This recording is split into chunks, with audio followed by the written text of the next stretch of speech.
Alright, it's Frankly Fabulous time here, ladies and gentlemen. Same day delivery, July 13th, 2021, the day that was. Oh gosh. It's the Frankly Fabulous show, the Frankly Fabulous hour, the Frankly Fabulous conversation, the Frankly Fabulous minute. The brand is back. Catch us July 24th, New York Poetry Festival. We're putting that together. We got Don Yorty. It's going to be good. Today I did want to specifically, there was a specific reason. I don't know if I can just jump into this because it's kind of a good topic, but the specific reason, it's kind of a weird thing to dive into. I don't know what casual stuff to just talk. I mean, so I'm high. Yeah, I mean, I'm trying to put together the New York Poetry Festival reading. I mean, we're poets. We do everything last minute. That's the only way I can work, is after the deadline. And I kind of fucked it up. I mean, I'm just wildly miscalibrated, I guess, because I sent a few people messages asking them to read, and I think it just came from out of way left field, which, like, I didn't intend it like that. It was meant to be a friendly invitation because I'm an admirer of the work. And I want to put together a good reading. And it will be a good reading no matter what. I'm not... If it's just me and Don Yorty, I can do 15 minutes. Easily. I'll just use this as an experiment. What the hell? I mean, well, one thing that kind of I didn't really get was... I tried... And I get it. I'm past the deadline or whatever. But I tried to... Ooh, let me open this window a little bit. I thought there would be no problem like getting a table to be a vendor. In fact, I think I remember once before just like paying them at the festival to just like, I don't remember signing up in advance necessarily, but I would happily pay the $50 to do it. I don't know. I seem to remember doing it at the festival one time. That's why I wasn't in any hurry, because I just felt there's no way they have too many people for this. Like every year you go, they have extra tables and it's outdoors. It's not necessarily like there's a capacity limit per se. Although this year, I don't know, the rules are a little bit different because of the COVID-19 epidemic. You have to make reservations for the ferry in advance. You have to show proof of vaccination, and that's all good. I'm really looking forward to it. It's a great event. I was looking forward to having a table and meeting people in that way. I'm figuring I can still figure something out. I can still take a bunch of... I mean, I got behind with the books, too. I was going to order stuff, my more perfect bound, my relationship trilogy. That's what I decided. Those books, the three travel books, me being Speaking the Land, the Spokane, San Francisco book, the Paris book, and the LA book. That's the trilogy. That's the International Cosmopolitan Relationship trilogy. The Road trilogy. Those are like my Wim Wenders movies of... Those were scenes from a life, to be honest. From 2018, basically the episode where I leave the Slooge, essentially to the first episode I did here. I did a couple in Columbus, and I actually had a really great episode that I made in 2019 that tragically got lost because my fucking... in the hellscape of my life that was December 2019, right before the fuckscape of the pandemic. I had this episode done, edited, everything. I could have easily bounced it and uploaded it to YouTube right there. Or at least bounced it and put it on my computer. But I thought, there's no rush, no hurry. And as I'm like editing the thing, we had this thing that was not a coffee table. It was like a shoe rack, but we were using it as a coffee table. Because all of our stuff was just like crammed in this fucking apartment that wasn't... It was basically the size of this room. And it was like a studio apartment with no kitchen or anything. So I knock my fucking hard drive off the coffee table that's not a coffee table, the shoe rack, and it hits the ground at the end of its fucking like small little USB, whatever that is, Firewire cable. And it was almost like a guy hitting the end of a fucking like noose, because there was like a and it like couldn't really reach the ground, and the hard drive got fucked up somehow. So that was my 2 terabyte. I mean, that was my big hard drive with everything that mattered on it, to be honest. And I haven't even really plugged it in recently because it's just too fucking sad. The idea that all that stuff could be gone, because I mean, just everything was on that hard drive. Most of my Scenes from a Life original copies, probably a lot of the Holy Smoke stuff. It was like my master. And I finished this episode that was really good, actually. And, you know, the unfortunate thing about that year, 2019, there's almost no episodes that exist because I just did not have time or equipment to actually make them. There's a few for 2018, but 2019, there's almost no episodes whatsoever, which is kind of fucking sad. But hey, that's life. I mean, the point being that I made these books instead. So the books, the reason why I started to write the way that I do is because they're basically just clips. They're the little, you know, sentences, thoughts, beats that I write down are, they're like little clips. They're like the little recording, and so the poem is like the montage, the highlight reel of all the little moments that are the best epiphanies or realizations or things somebody said or whatever, things I saw. And it's also meant to be a travel log, and so it more or less, I made it the same way that I make the show. It's just you ram a bunch of very clipped kind of shards of pieces of time. But I don't know. You try to find form, and you try to find a through line. You try to thread the needle. So I don't know. I was gonna print those out for the fucking table I was gonna have at the poetry festival, which ain't gonna happen. So, well, I don't know. I think I can probably get on.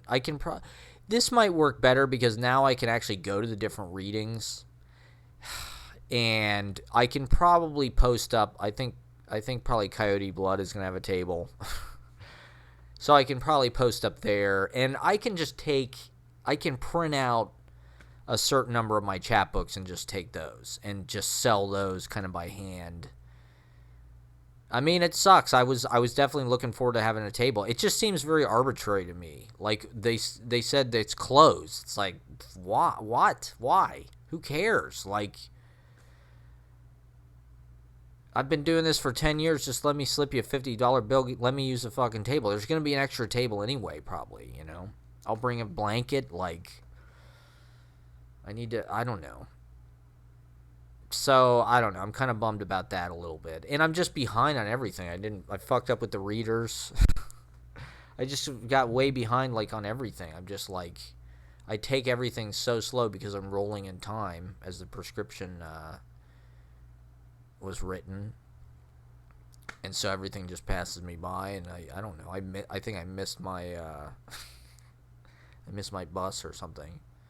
So I'm kind of scrambling. I don't know. Not scrambling, but like now I actually have to figure out what the fuck. I was trying to do it the right way though too. You know, I'm trying to get. I'm not just a bunch of dudes to do it. Like, it probably wouldn't be that hard if I just asked, you know, the fucking dudes I know. They'd probably be, all right, yeah, let's do it. But, you know, I was trying to get writers that really deserve a spotlight that come from a lot of different, you know, that's one thing I like to do with Easy Paradise is, like, bring together different scenes or different disparate regions maybe, but they might share an affinity stylistically or something, and just strong poets that I see. It's basically people I have a personal connection with. That's the requirement. People I've met, people who I respect. Anybody I book at a reading I respect totally. But I'm also like, should I try to go for something? I mean, it's kind of late. It's 11 days literally to the fucking thing, so it's like I'm sure anybody I ask now just feels like, what the fuck? Like, this dude needs some last minute thing. Like, no way. Fuck you, man. I'm not going to be like some kind of like replacement. The truth is, I just procrastinated. And I don't see why that's a problem. I mean, I guess everybody else has schedules and things going on in their lives. It's kind of short notice, but I don't. So I'm pretty confident I'll be able to get at least one other person somehow. Which, like, even if it's just me, Don Yorty, even if it's just me, I'll do a half an hour. I'll just make it a fucking, like, okay, sorry, all my readers, like, and that'll be my last set at New York Poetry Fest. I mean, they know me. Like, they know who I am. They know I've been doing it for a few years, and they do know that I bring talent and people that, I mean, so I don't know. I've been thinking, should I just ask like the fucking best poets I know? I mean, there are certain people that I'm like a little afraid to ask because they're just like too good, but like theoretically, I mean, could I get Eileen Miles on this fucking reading? Possibly. Why not? Why not shoot for the stars, aim for the stars, or whatever? You'll land on the moon, or whatever the fucking shoot for the moon. You'll land amongst the stars. That's my problem. I don't shoot for the moon. I shoot for the fucking gutter. I self-sabotage. I'm a self-sabotage artist. So yeah, I'm trying to piece that together, and that's my poetics: procrastination, doing things last minute, not wanting to spend money. I mean, God, it's like, well, there's all these precautions. You got to make reservations, and so I love this event. I'm so happy to be a part of it. To be honest, I've never really, I've had some sets that were not terrible, but like a lot of the sets I've done at New York Poetry Festival were not good. Because I always get kind of weirdly high. It's always like a scramble to get there. You're like late because you missed the ferry or whatever. You're like chugging weed, trying to get high real fast, so your set gets weird. It's outdoors, so the acoustics are way different. It's cool. I love it. I mean, it doesn't matter. I've had some good shit. I've done some good shit at the open mic, and to be honest, my set with the set with KB Nemkowski, I was good, where I read the Paris selections. I thought I did okay. I always think it's going to be like some shamanistic, I don't know, Woodstock uprising. It's kind of the Woodstock of poetry. It could be. I mean, I've seen Walt Whitman there. I saw Mark Strand at New York Poetry Festival. I saw they did a Joe Brainerd thing where they had a bunch of people read Joe Brainerd. It's a great event. I'm so always, and it's just amazing to even get to host the thing. So, I'm pretty confident I'll be able to get somebody. But I mean, Don Yorty is an anchor. He's a star. He's a name. I mean, if I can get one other person and it's just the three of us, we each do 10 minutes. I know. The piece I want to read is 7 minutes, and then I could also do like a little bit of riff this or that. Of course, we know I'm the riff, the MC, and I'm confident. I mean, we've been doing it so long that like I'm gonna do a couple outdoor shows. I think to run in the run up to kind of warm up for it. It's a big thing to me. It's kind of the climax of the year. It's the last, or it not the climax, but it's like it's the apex of the pyramid of the timeline. As it's the high point of summer, more or less. The last weekend of July, it's hot. It's right before August, and things start to kind of go downhill into fall. And it's also just kind of an outsiders event. That's one thing, I guess. The fact that we have been welcomed to do a reading. The editorial we. I realize I can use the editorial we because I'm the editor. So, like writing these messages asking readers. I feel like I can use we because it's an editorial we.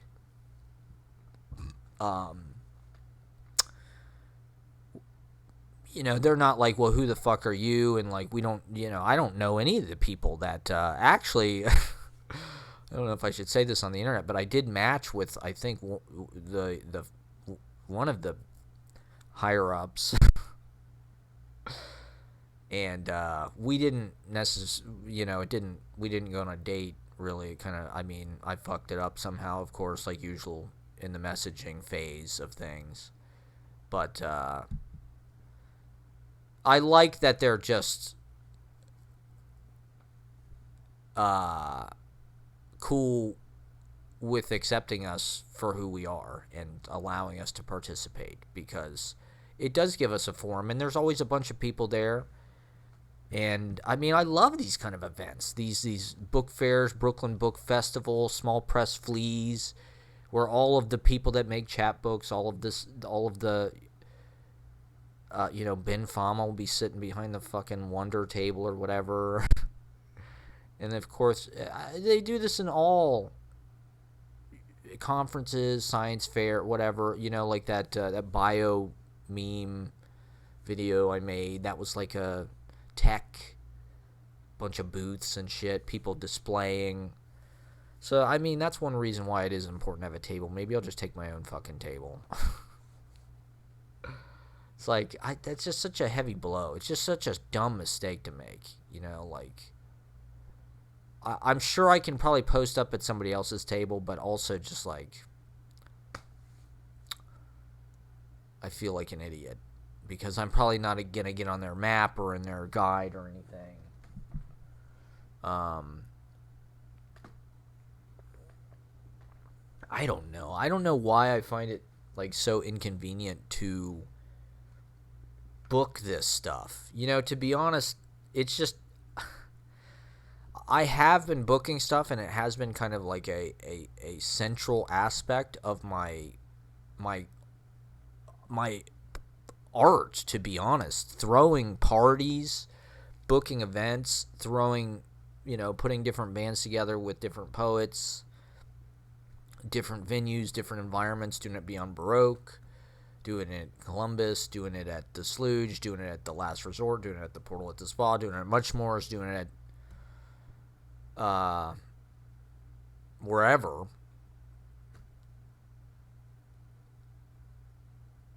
I could work harder at it. It's not like, I guess it is laziness. There's so many other things that I'm also doing. To me, to even get up and write those messages today was like, whoa, this is something I've been putting off, like, literally for, like, I could have done this a month ago easily. But I was just like, yeah, it's no problem. I don't know. I'm kind of like, I'm not wanting to, like, I'm too impatient, and I'm kind of, like, disrespecting the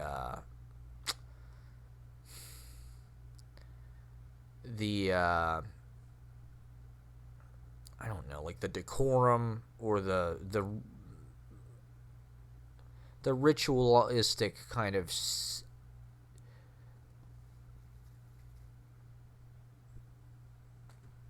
like sequence of events that you have to go through. You can't just like shortcut and be like, hey, do you want to, even though we're in a post-pandemic era, you can't just like not have finesse and not have not follow the kind of social cues and make sure people are comfortable and make sure people are, like, I think these messages I sent did just kind of like hit people out of the blue. So and it's short notice, so I get it. But with everything, with talking to people on online dating stuff, or, oh God, I don't know.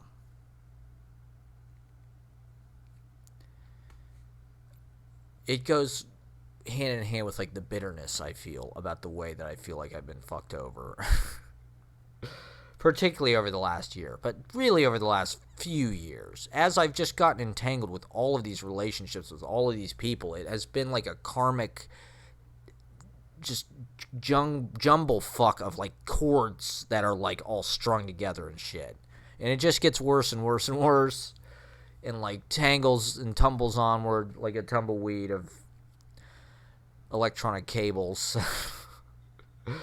Black, rubber cables or whatever.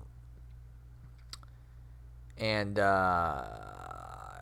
so rather than like dealing with it, untangling it, I just ignore it, and the dominoes just fall. Not only is it cables, but it's dominoes.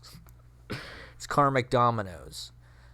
So it's just like, a problem that I may have had with somebody I cut out of my life in 2015 dominoed into the next thing, which dominoed into my next decision, which dominoed into my next decision, which dominoed into,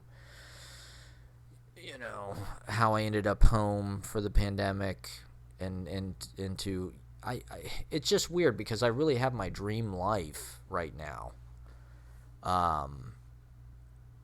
I wouldn't know how to make it any better, to be honest, other than just like, am I doing it right? I feel like I'm doing it. Human success is so limited that even though I'm only getting about 20 to 30% of like my dreams, I'd say I'm getting my dreams accomplished at like a 20 to 30% scale. Like, I'm doing everything that I dreamed about doing, but I'm doing it at about 20 or 30% of like significance or weight, or so awareness, public respect, public acknowledgement. Obviously I don't have, my public is not 20% of anything. My public is 0% of everything. Well, not zero, but I am my own public. I'm a private. I don't have a public, I have a private.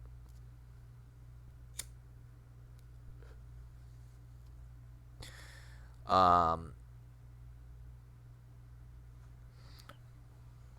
was I mentioning about this? What, should I try harder? Should I go harder? Should I be braver? I guess I should. Now's the time. I'm slowly learning. It's slowly coming back to me. I'm slowly regaining my charisma, but we don't even know where this is headed as far as like the corona. I was just talking to this guy today about there was this crazy fire like 3 houses down. The whole first and second floor of this townhouse just burnt out. There were all these fire trucks on the street, and all these guys had axes and fucking pokers, and it's all like medieval almost, like the equipment. It's all like spades, metallurgy kind of shit, because it's fire. Thank God it didn't seem like anybody was hurt, and it didn't spread. Even the upper floors of the house were okay, but that was a little scary. And I started talking to this guy, and he was like,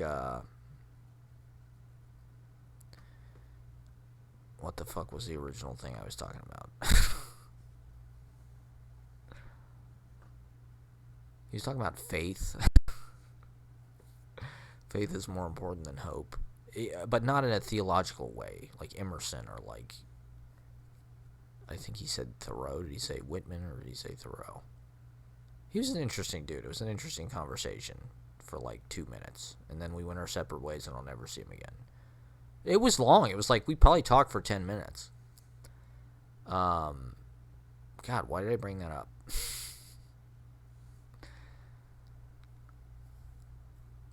What the fuck was I just talking about?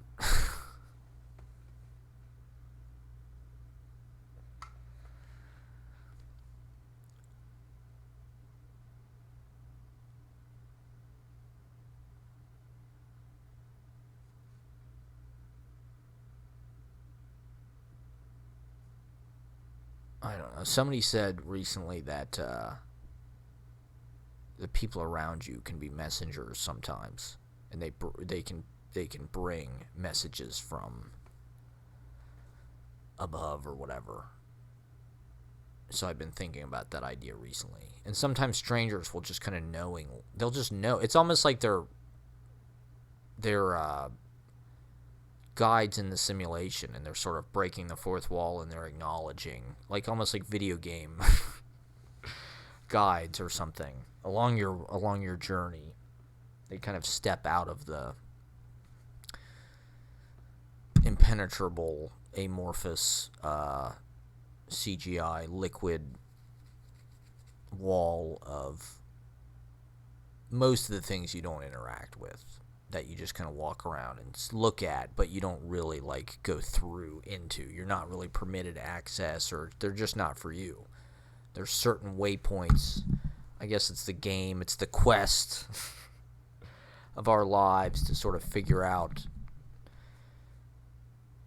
who our guides are, what our true journey is. I mean, that's such one of the weird things about life, is we just have to figure out what the fuck we are, what our job, and like as a poet, I mean, Jesus Christ, that's like about the most insecure. I mean, you're just chronically insecure. It's an absurd thing to even tell people that you are or do, really. It's not really a job. I mean, it is, but it's, your job maybe is more to be a writer or something. Poet it's too sacred. In our eternal inside out world, it's the pure thing that nobody appreciates. Though I think people are starting to. I think it is becoming ascendant in the culture. People are realizing and waking up. At these Bryant Park readings, I noticed that. You see people walking by that just stop and, like, listen. Because they realize, like, yeah, poetry is, like, it's a form of discourse that really tells it like it is. It tells the whole story. It's not genre. It's not manipulated. It's not sensationalized in genre ways to, like, really bend life all out of shape. It's like it reflects what we actually see. And I think that's partially because it's less affected by money. It's less mediated, because it's a cheap, ubiquitous. I mean, poetry is like the one thing, even if you're in fucking, I mean, I don't know, prison. I don't know. In school, what I did was write poetry. I know that. That's one reason why I did it. It was a lifeline. In class or whatever, you're just totally, they're putting you through this just mind-numbing torture indoctrination program. And the only way that you can survive is to be in the back of the room writing poetry in your goddamn notes. That's what I did.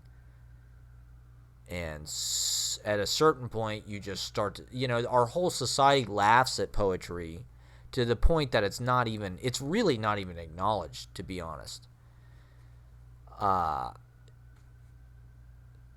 It's just dismissed. It's kind of, people are homophobic about it. It's kind of like this, like, in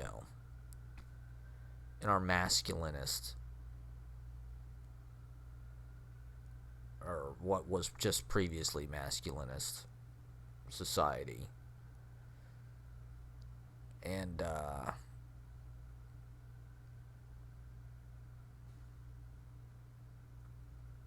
so this has to do with, so the thing that I wanted to talk about was this quote in the Poetry Project newsletter, which I have right here, so why don't I just read it, from this Robert Kelly review, or it's Robert Kelly talking about Clayton Eschliman. And I've just started getting to Robert Kelly. I knew I would over the past couple years, and it's really an amazing. And he talks about Cincinnati, right? Let's see here. Okay. I found myself remembering that other boy from the Midwest, Cincinnati now, not Indianapolis, John Uri Lloyd, whose scientific romance Etidorfa strikes me as one of the great American texts of the 19th century, one that students should be reading in school along with Hawthorne and Melbourne and Wharton and James. It goes on to poets from the Midwest. They are the ones to whom we should turn and demand from them the meaning of the middle of our world. So abundantly they have given us the word we need. Lloyd, Eshelman, Irby, Crane, Nidecker, Bly, Wright, Lansing, Lyons, Chernikov. In their work, the center began to speak, the word of the core. So these poets, Lloyd, who he mentions, who I'm not really familiar with, John Uri Lloyd from Cincinnati, Clayton Eshelman, who I'm most familiar with through translations of Cesar Vallejo, The Complete Posthumous. And I do want to go on record as saying I think Cesar Vallejo might be the greatest poet of all time. If I had to pick a number one, I'd probably pick Cesar Vallejo, to be honest. I think he does everything that Shakespeare does. He does everything that Ted Berrigan does. He does everything that Hart Crane does. He does everything that Rimbaud does. He does everything that Walt Whitman, I mean, you name it. And he does it in his own way. And he's just able to, his mind, he's still working faster than everybody. He's still splitting thoughts and kind of creating hybrid imaginations in a way that I still think nobody has really beaten, to be honest. I do think Cesar Vallejo is number one, cosmically. And so, Clayton Eshelman, I know from, he translated The Complete Posthumous Poems, Cesar Vallejo, which I think I bought in East Village Books, probably in like 2012 or something. Bum. Kenneth Irby, I just got his collected. I'm not really familiar with. Hart Crane, of course, from Ohio, from Garrettsville. And Hart Crane, I would say, is probably the figure that I feel, well, particularly recently, just bouncing back and forth from Ohio to New York. It's like, that's what Hart Crane did. That's what I do. Lori Nidecker from Wisconsin, who I've started to get into recently. And then what I wanted to talk about, Robert Bly and James Wright, and I think Garrett Lansing. Okay, so in their work, the center began to speak the word of the core. Poets from the Midwest, they are the ones to whom we should turn and demand from them the meaning of the middle of our world. The middle. I mean, who gives a fuck about the middle? Nobody wants to go to the middle right now. Nobody wants to compromise. And why should they? The leftists should not compromise. The left just should not go to the middle. Definitely not. The country does need to go to the middle, meaning the right-wing psychos need to meet us in the fucking middle, which ain't gonna happen, unfortunately, because it's just part of their rebel image. We have to compromise with them, meaning the country just gets pulled more and more to the right. But poets from the Midwest, they are the ones we should turn to. Well, guess who's from the Midwest? Frankly Fabulous. Well, not only that, but I think you could update the quote to include, and I would say, to be honest, the regional capital of USA poetry is Columbus, Ohio, I would say, because it's Hanif Abdurraqib, Saeed Jones, Maggie Smith, David Baker, myself. Well, part of the point of what Clayton Eshelman or Robert Kelly is saying, these poets, and also the poets that Robert Bly, James Wright translated, and their own work, the influence that it picked up from Pablo Neruda, Cesar Vallejo, Juan Ramon Jimenez, Lorca, Thomas Transtromer, European poets, Spanish-speaking poets, South American poets, world poets, surrealists, but maybe not quite as much the Parisian or the French surrealists, maybe more so. So, I mean, to get back to this, not that those poets have a huge amount in common. I mean, Lori Nidecker and Hart Crane are much different, I would say, to some degree, than James Wright and Robert Bly are. What do they share? Do they share a middleness, a coreness? Possibly. I mean, what I like about Lori Nidecker, the objectivist, right? The brevity of it, it's almost like haiku. Zhukovsky was a huge proponent of Lori Nidecker, and also the kind of spareness of it. It's about nature, a lot of it. It's still, but it's also incredibly precise and just like very artistic, but very modern. Like, I think the objectivist tradition and the cleanness of it, I think more people should study it, because I do feel that it's more American. It is a distinctly American, I think, kind of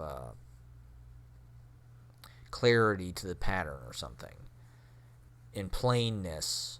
Whereas, like James Wright and Robert Bly, they have studied. They're trying to write, like, for instance, William Duffy's Farm, the famous poem about "I have wasted my life." This is a sonnet. It's more or less kind of a reimagining, revisioning, reconstituting,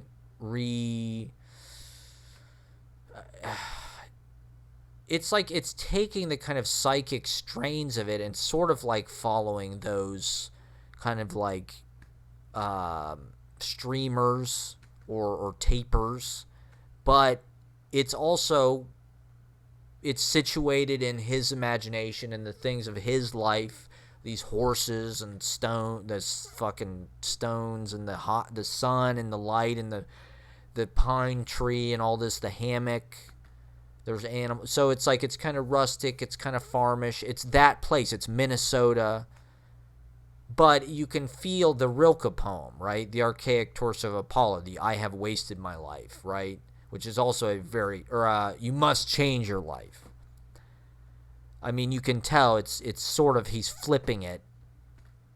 And it is almost like a reboot or a remake, even though it's wearing a much, much different kind of surface, and the angle is a little bit different. It's paying homage. And so you have Rilke in that. You have, it has a kind of earthiness and a kind of, I don't know, an awareness of that kind of world, even though it's writing about America and it's writing about, I find Bly and James Wright to be, one reason why I bring them up is because, I mean, Robert Bly in particular, I mean, well, James Wright, to be honest, in high school, our teacher, my high school English teacher, Mr. Hecker, was like super into poetry.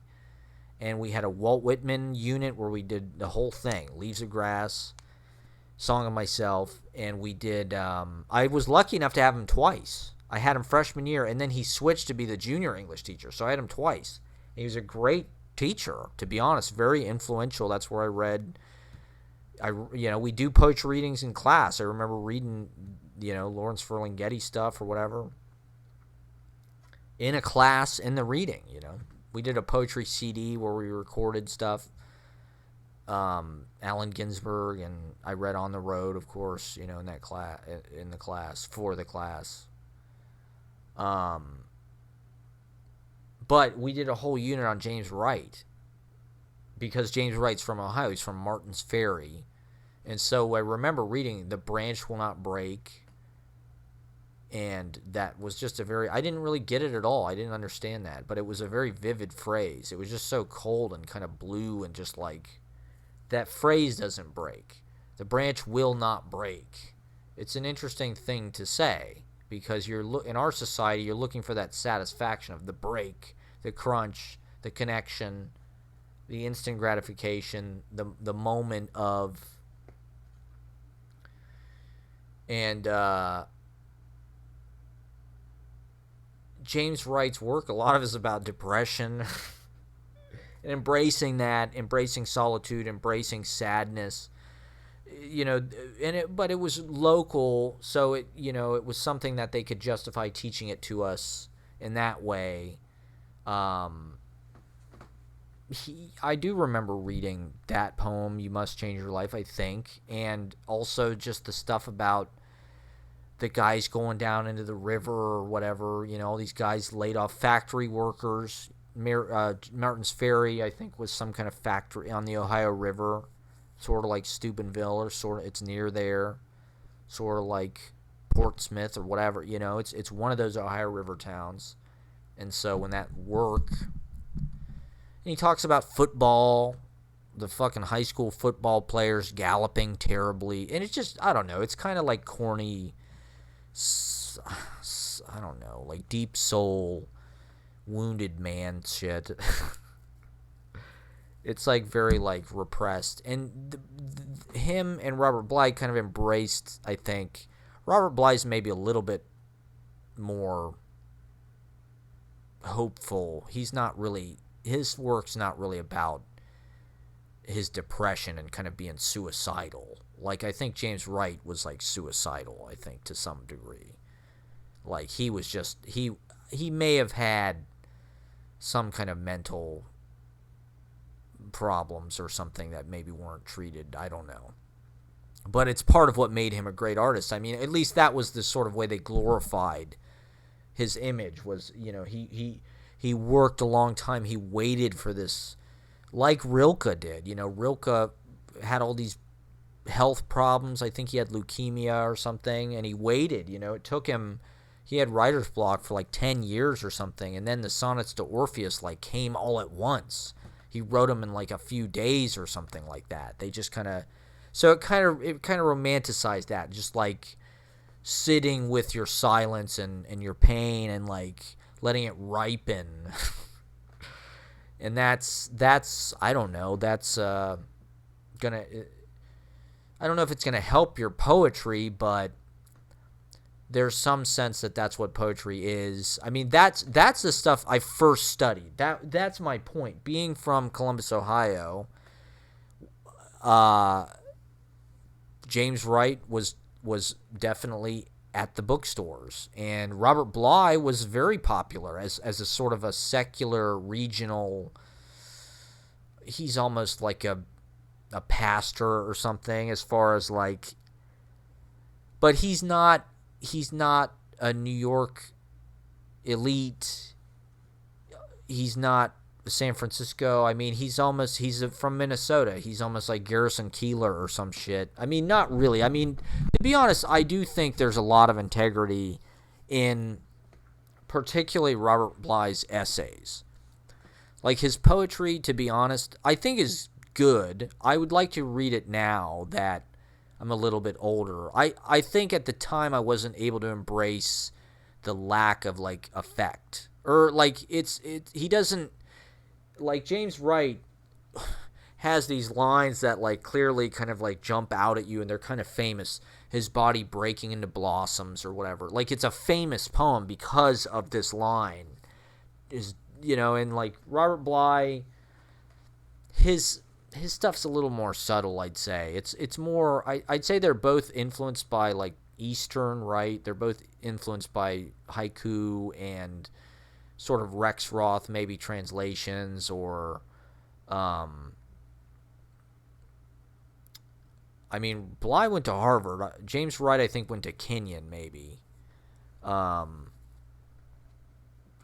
So they were more or less academics in a certain degree. I mean, James Wright was a Dickens scholar, so I think he taught Dickens. I don't necessarily think he taught as many workshops per se. He had a master's degree in Dickens, and that was kind of his job, his day job.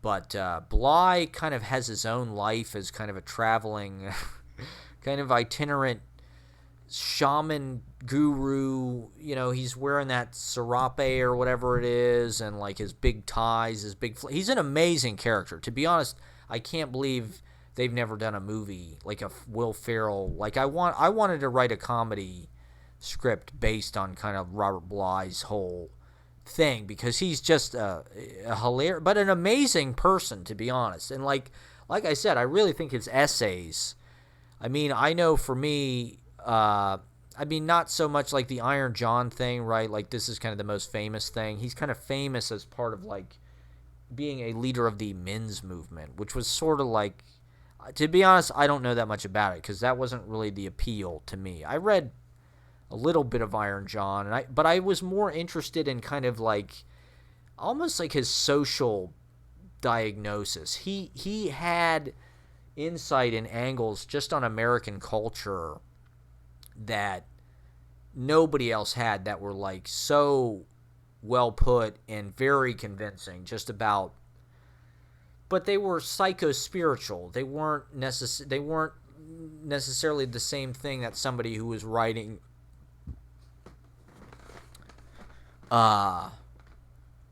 from the coasts. He edited, of course, his magazine, the 50s, the 60s, the 70s, the 80s, out of Minnesota. I think he's still alive, maybe even. He's got kind of a cool, his family had a farm, I think, and he's got like from the way I understand, he's got like this barn office kind of thing with like a big oak desk and shit. Like, even though he's a long way from maybe, you know, a big city capital, like even Chicago is probably 6 or so hours, maybe more from him. I don't know. People still kind of make the pilgrimage out to see him, and I've always wanted to be honest. I always wanted to drive to see Robert Bly. He was born in the 20s, so I think he's 95 even, maybe. But I'm not sure if he's still producing or not. He very well could be. I would not be surprised, because he's a powerful person, you know. And I think he was smart enough to see, like, one of the first books I got, to be honest, like when I really started taking poetry seriously in college, I bought Leaping Poetry, which is one of his press. What is it? It's called the 70s Press or something, isn't it? And it's all translations, but he has these great essays about the brain and the different brains, the reptile brain, the mammal brain, the new brain. They're scientific, and they're very convincing, to be honest. They're playing into maybe a longer, older tradition. He kind of lives with that stuff, I think, a little more, because he lives out in this kind of solitude and remote. He doesn't, I mean, I know he probably did a lot of things by mail throughout his career, which he could, because he had this space and this facility.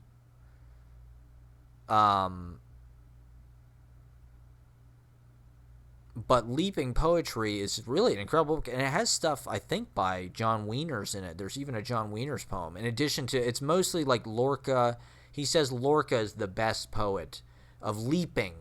He says the greatest poets make these associative leaps that are inspired because they kind of combine the different brains and move between. The idea is to kind of take the energy up from the reptile brain to the mammal brain to the new brain, which is sort of like living in an enlightened state of mind.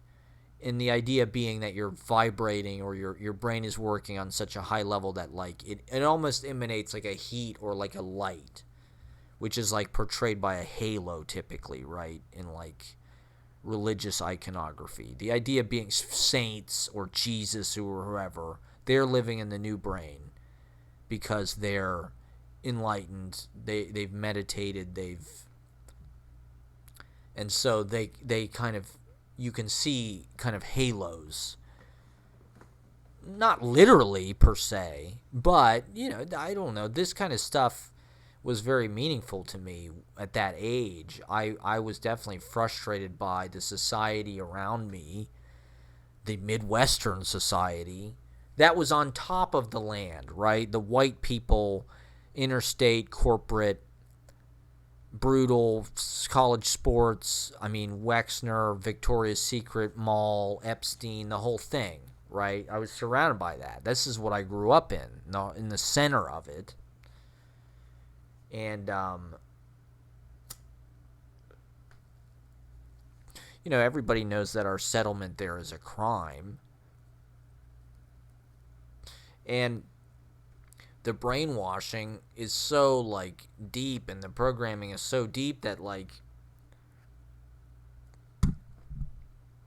there's very few sources of information that are, like, kind of detoxifying you and, like,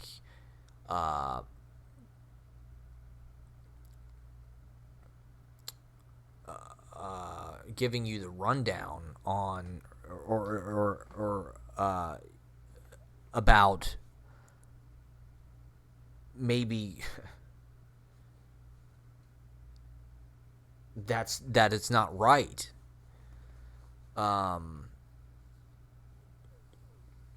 There's deeper traditions, there's other ways. I mean, I liked Bly's translations more, to be honest. His essays and his translations, not necessarily that his translations were particularly good. His essays with the translations, though, were good. He's got great, like, he's got a book about Rilke. He's got a book about Neruda Vallejo. He's got a book about Lorca and Juan Ramon Jimenez. He's got a book about, Friends You Drank Some Darkness, about the Swedish poets. Like, he's translated a lot of stuff. And he's bringing stuff into our culture and our language.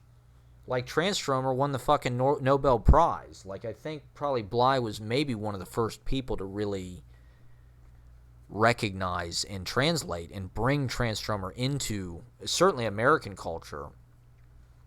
And I think that's true of a lot of those writers, to be honest. George Trakl.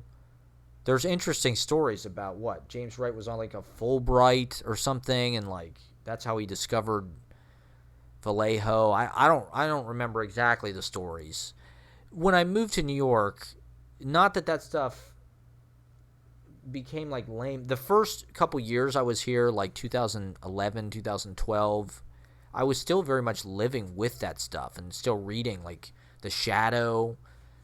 Bly has a whole book about the shadow self. He's, it's a lot of it's helpful. It's kind of, it's almost like Joseph Campbell stuff. It's like soulful equipment for living. It helps you kind of understand, maybe, I don't know, the sacred and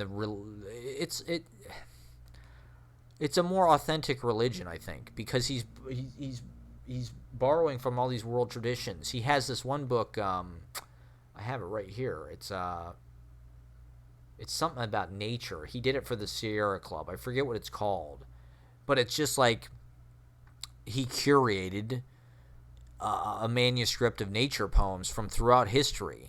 Fucking Heinrich Heine or Novalis or Goethe or Eskimo poetry, from, however far back.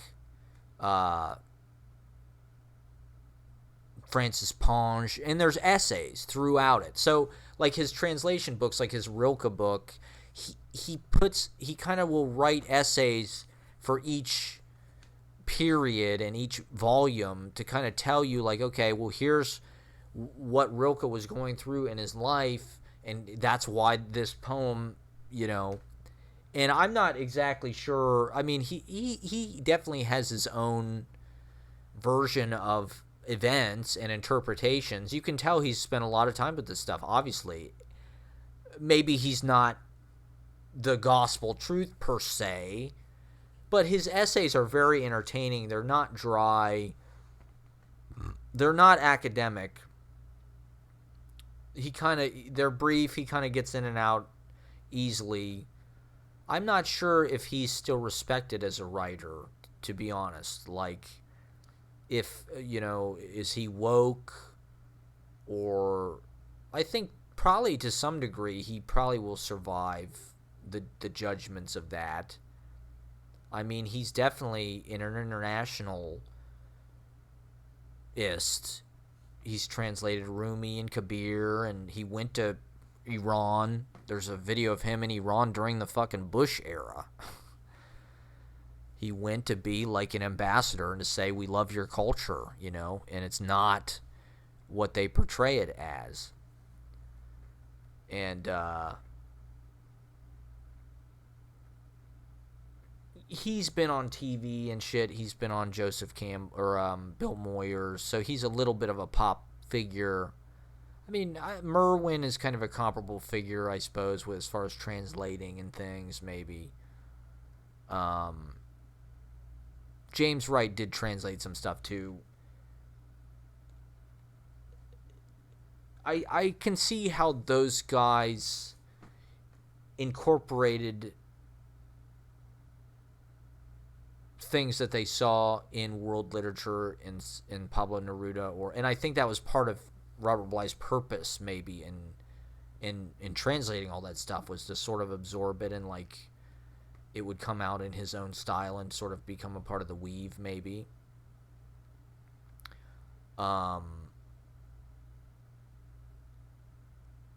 I think to some degree there is something weird about the Midwest that like creates like a certain kind of surrealist, I would say, like Bill Knott, right? Is he from Illinois, or I'm not exactly sure, but I'm pretty sure he's kind of like grew up around the Midwest. He's a Midwesterner more or less. But also James Wright, Robert Bly, but also the newer writers. Like, I think that they do kind of serve, and they are coming from the same place as like a Pablo Neruda. Like, I think Hanif Abdurraqib is a comparable figure. He's like a publicly acknowledged kind of voice of truth and a thought leader. And but also like where his poetry comes from is this very kind of like human mix of inspired, I don't know, kind of original folk imagery almost, and just like profound, like,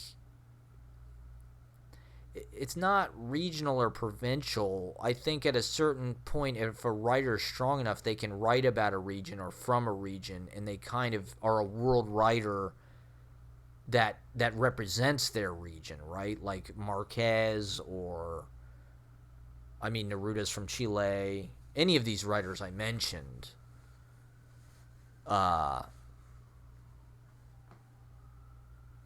mean, even Mark Twain, you could say, is like the Mississippi or whatever, right?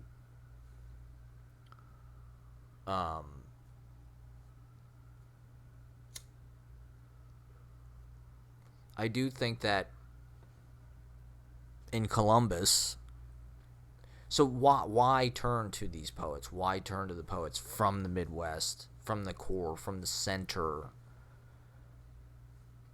And how did this happen? I mean, I think that there was peculiarly public resources that went to poetry in Columbus, Ohio. I'm not sure why. But, I mean, like I said, in my high school, there was a number of programs. There was a workshop with David Citino I went to, who was like an Ohio State. I think he was like the poet laureate of Ohio State University or something. He came to our high school, and like I said, my one teacher was like, they read poems on the announcements every day. We did a poetry coffee house every year, once a year in the library. That was like kind of a seminal thing. And there was a lot of poetry in our curriculum My senior English teacher was very passionate about Keats and gave an incredible lecture about Ode on a Grecian Urn that you could tell was like, it was very important to her. It was kind of like the capstone of the whole year, to be honest. It was near the end. And it was like her credo. Truth is beauty, beauty, truth. This is why she's an English teacher. And she really, like, sold it. She really got this across and made it apparent to, you know, could you imagine doing that 4 or 5 times a day to different classes, teaching the same shit and trying to get the point across, like, this is why I teach, because of fucking Ode on a Grecian Urn. Because I believe this. I mean, she was a high school teacher. She was a senior English teacher, but, like, you know, we read the Scottish play. We read fucking, I mean, I almost failed that class. Brave New World, which I didn't really like. We read Dickens, Wuthering Heights. But was it just Keats, or was there kind of a romantics? There may have been a romantics thing. My sophomore English teacher was super passionate about poetry. We read Beowulf, of course.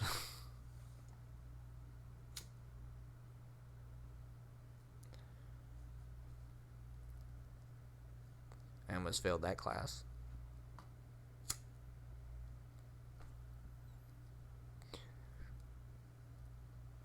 But Hecker was kind of a beatnik. He'd make jokes about William S. Burroughs doing heroin and shit.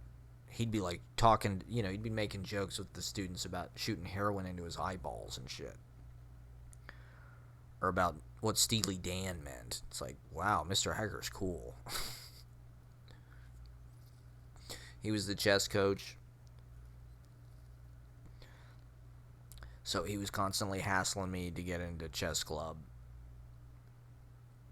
Which I eventually did, and I'm glad I did because it was great. Chess club's a huge part of my life. He was just kind of into all the intellectual pursuits. He liked jazz and going to the coffee shop and stuff.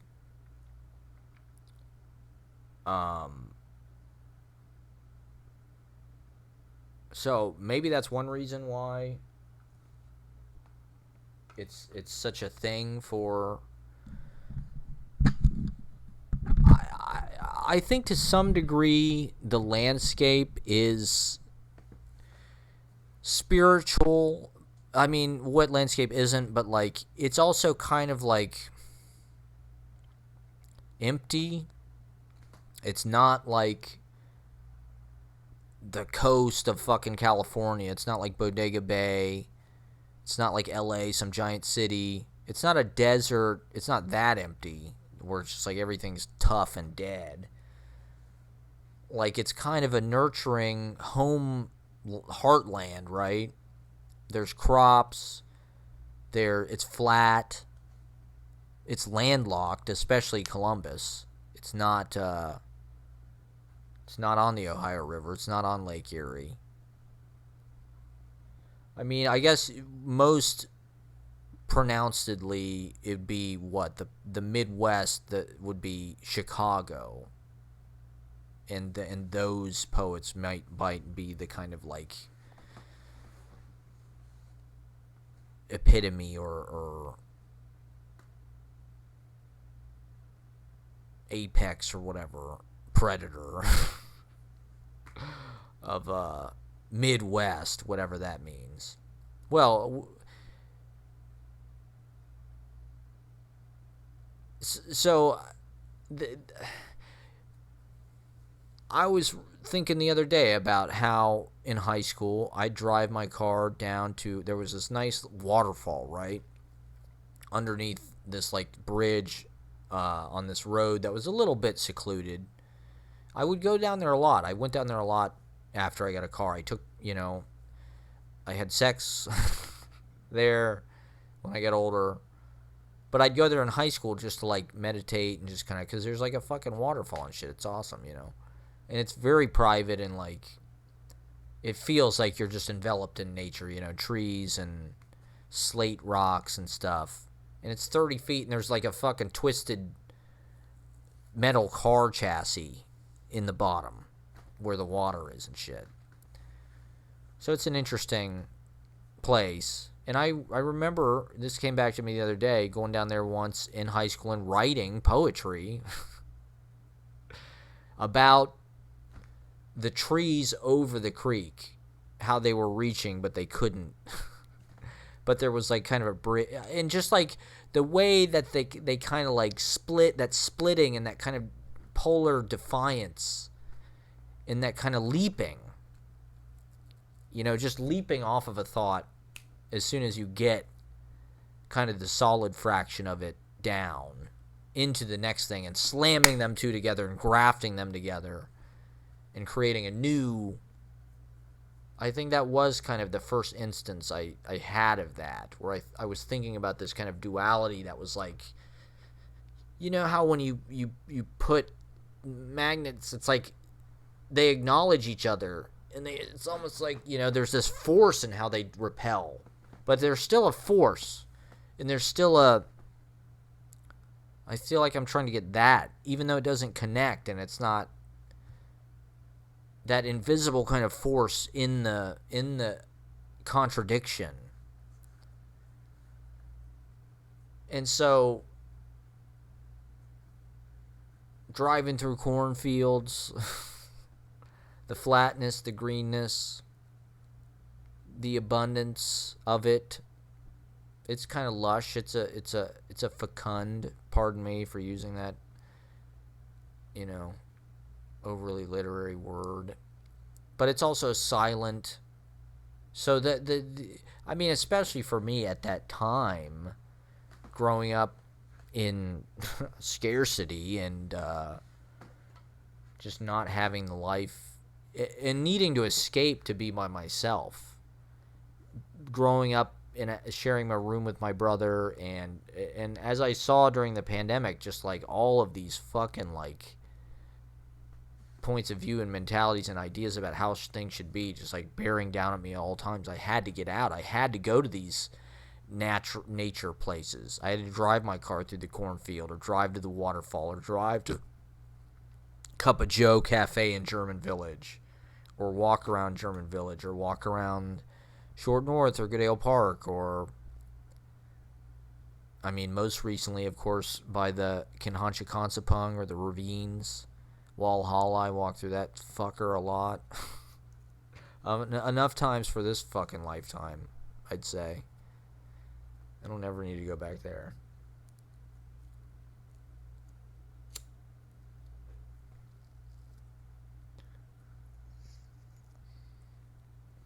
Golf is kind of a fake sauntering about. It's kind of a fake walkabout. A good walk spoiled, right? That's the corny. So there's like a longing, right? The horizon, the flatness, the emptiness, the. It's not the big city. This is the cliche of poetry. God, we got to get it out of this town. Springsteen. It's a town full of losers. I'm pulling out of here to win it. I got to get out of this town. I got to go to the big city. It's too small for me. I'm chafing at, like, I don't fit in. I'm not who I want to be. Everybody knows me. Everybody knows my business. They have preconceived ideas about who I am, what I'm capable of. I'll show them. I need to escape. I need breathing room. I need room to create myself. I need something bigger. I'm big time. This place is too small for me. Columbus, Cowtown. Does that make me a cowboy? I think to some degree. My friend was saying the other day that you can pick mushrooms right off of cow flop, which I never heard that or did that in high school or in college, considering that, there's, I mean, Columbus is cow town. There would have been probably good opportunities to do that. I never heard of anybody doing that. Maybe I just had lame friends who weren't determined to get psychedelics. I mean, Columbus was, especially campus, especially North Campus, was like it was a psychedelic area, but there's a lot of small-time dealers. Just probably about every one of those places. It's muddy, But there's trees, you know? It's like God. You're closer to God, right? That was a big, I mean, it is even still, right? Like poetry is, to be honest, and just like in the most direct terms, probably the most significant like summation and definition and reason for what poetry is and why it's in my life is because it is a secular religion. It is a non-theological scripture. It's just like, I don't want to even use the word gospel because it's not like even that highfalutin, but that's the purpose that it serves, I would say. I would say poetry, and in fact, maybe like the more low-key, the better. The more like emphatic and like profound poetry is, it's almost like the more it cheats. Like, because life is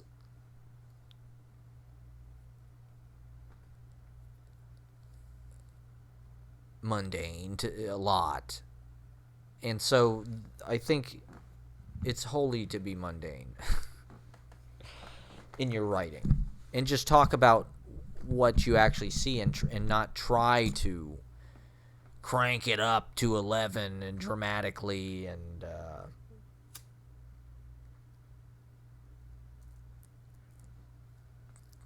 I mean, I think that in this particular thing, Robert Kelly,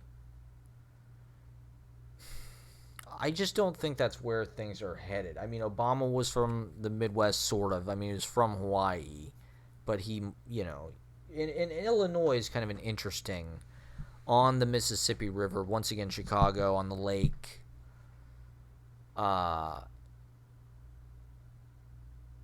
Lincoln, springing from the middle. And also these poets, Carl Sandburg, Vachel Lindsay. I mean, I do think I got the fucking complete, let me get it. Should I change it to angle? Let me change it to angle real fast.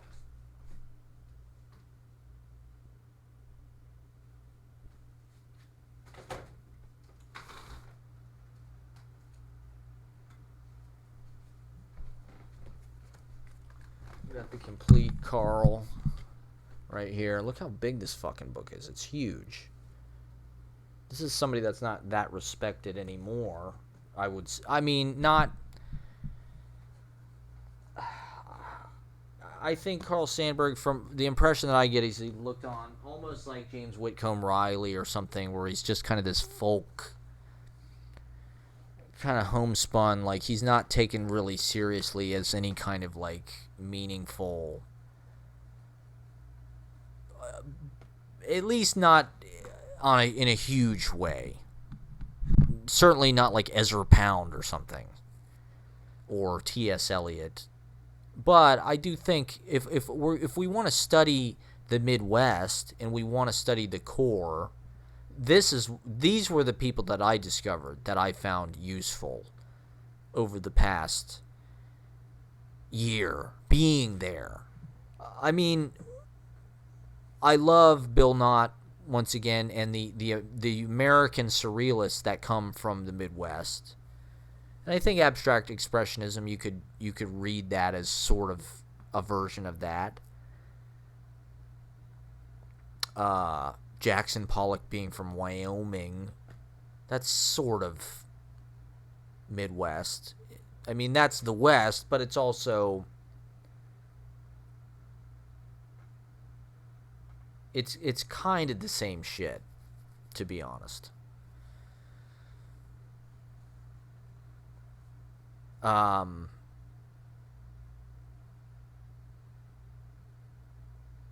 guess stuff east of the Mississippi River has a little bit more of a Atlantic feel, and it's a little bit more domestic or whatever. It's less like big vistas and shit. I mean, Columbus has a big sky, almost like Texas, but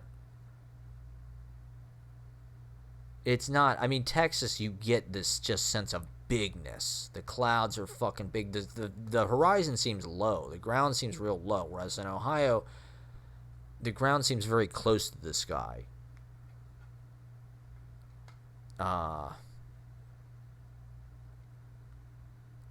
But Carl Sandburg, right? Like The People, yes.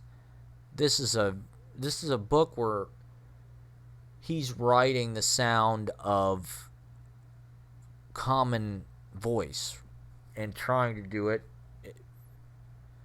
in folk expression. He uses a lot of like just common turn of phrase, jokes, almost like vaudeville jokes, or like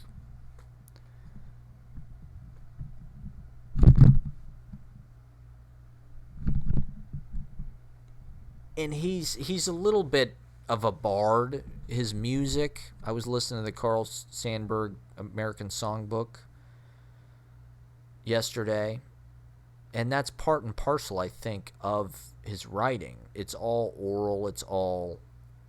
I think it needs to be looked at in that regard. I think it holds up on the page too. I think you could probably see that the modernists got something from him, and there's definitely a quality in a poetic arrangement to the letters and things.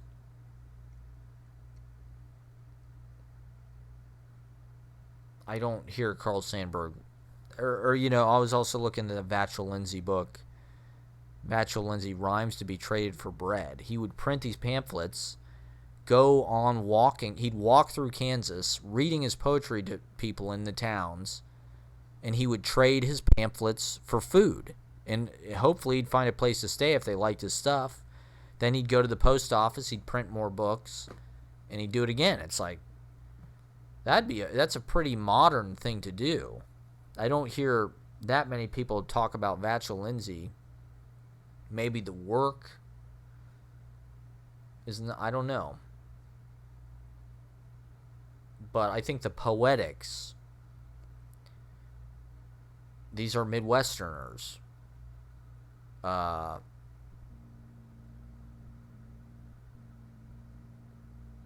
C.S. Giscombe. Is Nikki Giovanni, who's from Indianapolis? Or June Jordan, is she? Nikki Giovanni's from Cincinnati.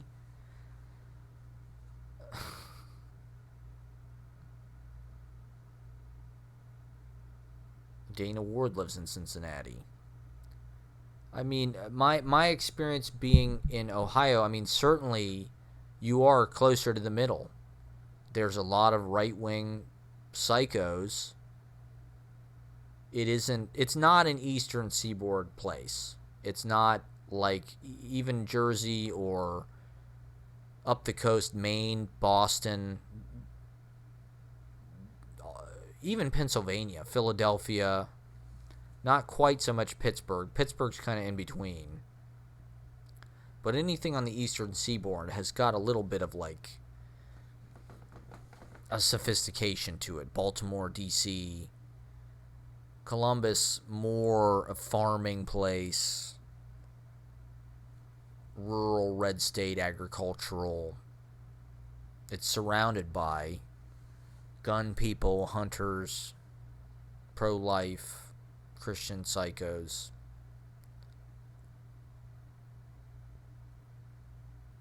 Which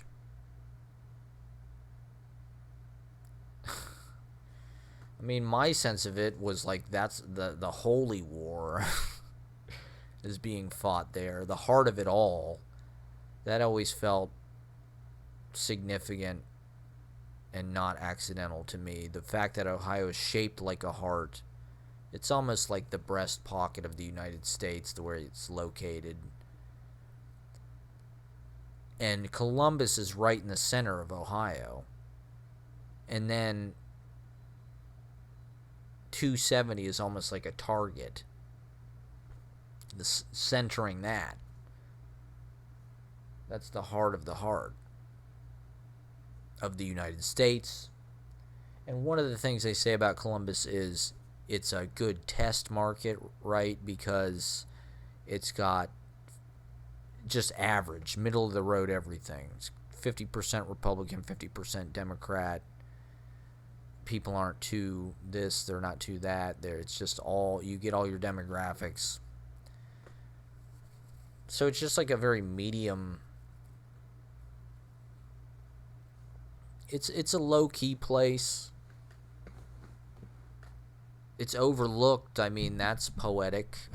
The fact that it's rejected and not glamorous or famous or necessarily desirable. I mean, the weather, especially in Columbus. I heard that Columbus has the most gray days a year.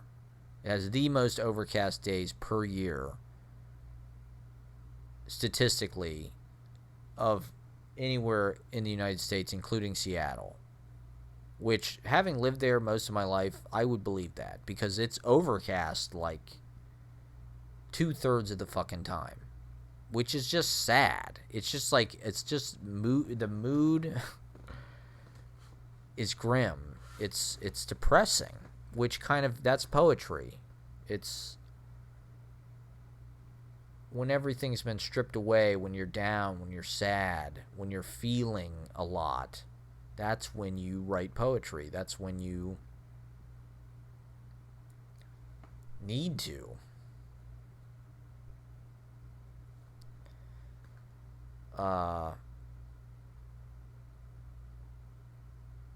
I think the Great Lakes could become a more significant part of this country as things out west get worse, as California fucking burns down or runs out of water or whatever. The Great Lakes,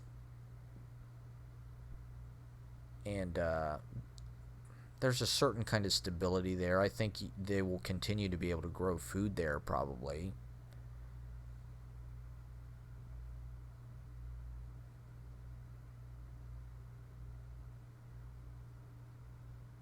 If you are looking,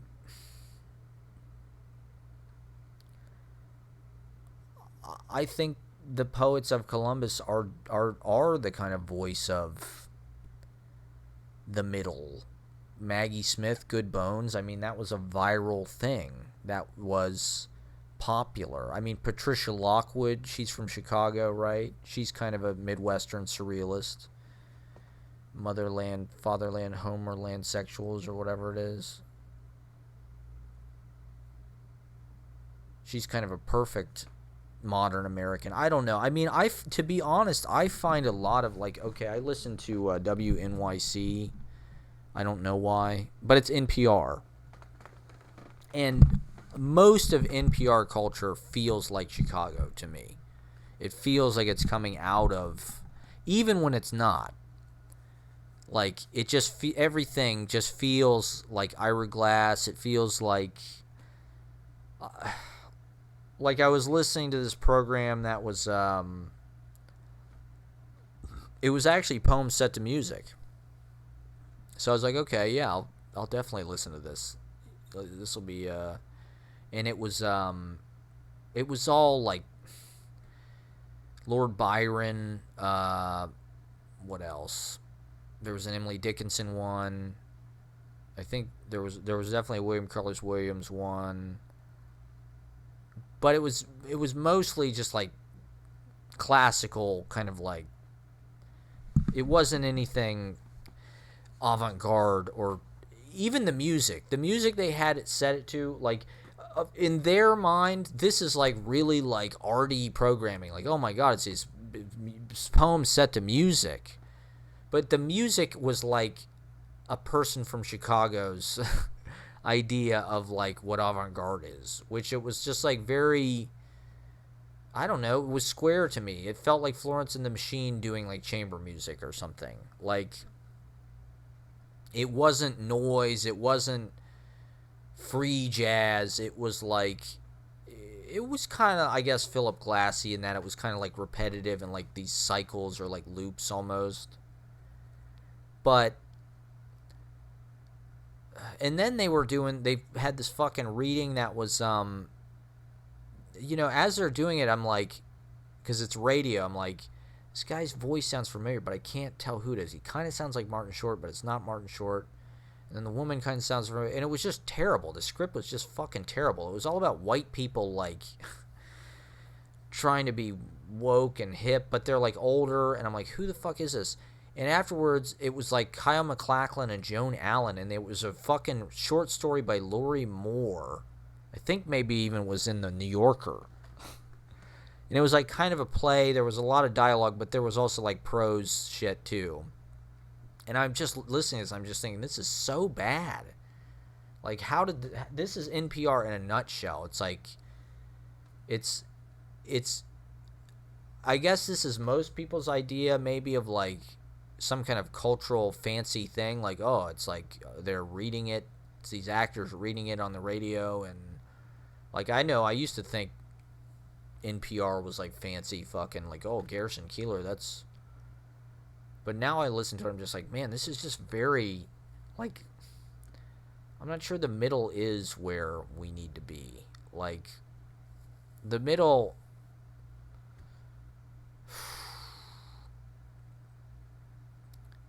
has betrayed itself in this fucking country. Like, the people on the bottom are so manipulated into just, like, beating themselves over the head with just bad self-inflicted wounds through political corruption, etc., etc.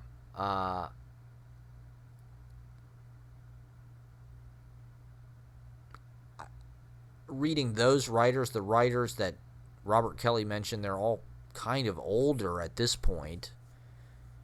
Lori Nidecker was, that was like 30s, 40s, 50s, 60s. James Wright, 50s, 60s, 70s. Bly, kind of same, 50s, 60s, 60s, 70s, 80s, 90s. He didn't mention Wendell Berry, who I think, to be honest, Wendell Berry, he's kind of a Robert Bly figure. He lives in Louisville, or just outside Louisville. And he's kind of like the local guru emeritus, secular kind of pastor. He writes all these essays, and he's a farmer. He's got a farm. So he lives a very old-fashioned kind of life. That's a lot of his work is kind of about that. His essays and stuff are about how he's sort of self-sustaining and off-the-grid-ish type thing, living something that now feels like, oh my God, like Amish people. It just feels like, wow, they're in the dark ages. But, that's one thing Werner Herzog was talking about. Well, if there's something that wipes out the electrical grid, or if somehow we lost electricity, suddenly the Amish would be at like the forefront of society. Or, somebody like Wendell Berry, who lives close to the earth. And, I think that would be something that is useful to think about and read about. I don't know if there's that many examples. He seems really committed to it. I know Merwin, he like regrew a section of rainforest in Hawaii. I think that's a profound contribution. That's like as big of an accomplishment as any of his books of poems, I would say, if not more so.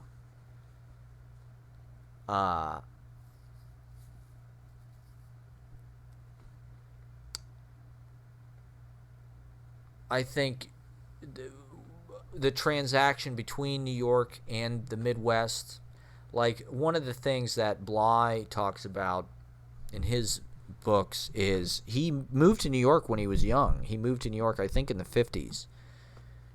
He was in the Navy or something in World War II, I think, and he went to Harvard on the GI Bill.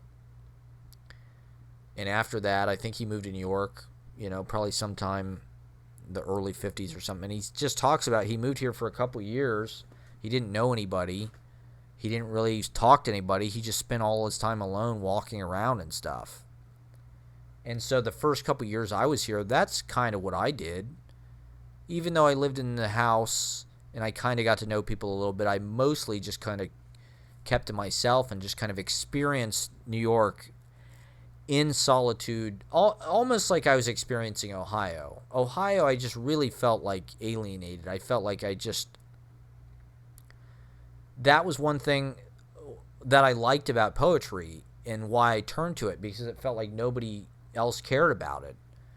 In Ohio, it felt like I was the only person that even knew about it or thought about it or was doing it at my age as a 4-year-old or whatever. And moving to New York, it's actually just like more a part of, all the books that I would read, Salinger or Wallace Shawn stuff, where they actually talk about poets and respecting and loving poetry and stuff. It was all in New York. That's what I liked about it. I was like, man, they don't even acknowledge this stuff. They don't even like this stuff, or nobody gives a fuck about this in Ohio. I need to be in New York where, like, the poets are and they love poetry. And to be honest, it's now that I've been here, I see that Ohio has its community of poets, and like I said, even now, like, Columbus is thriving.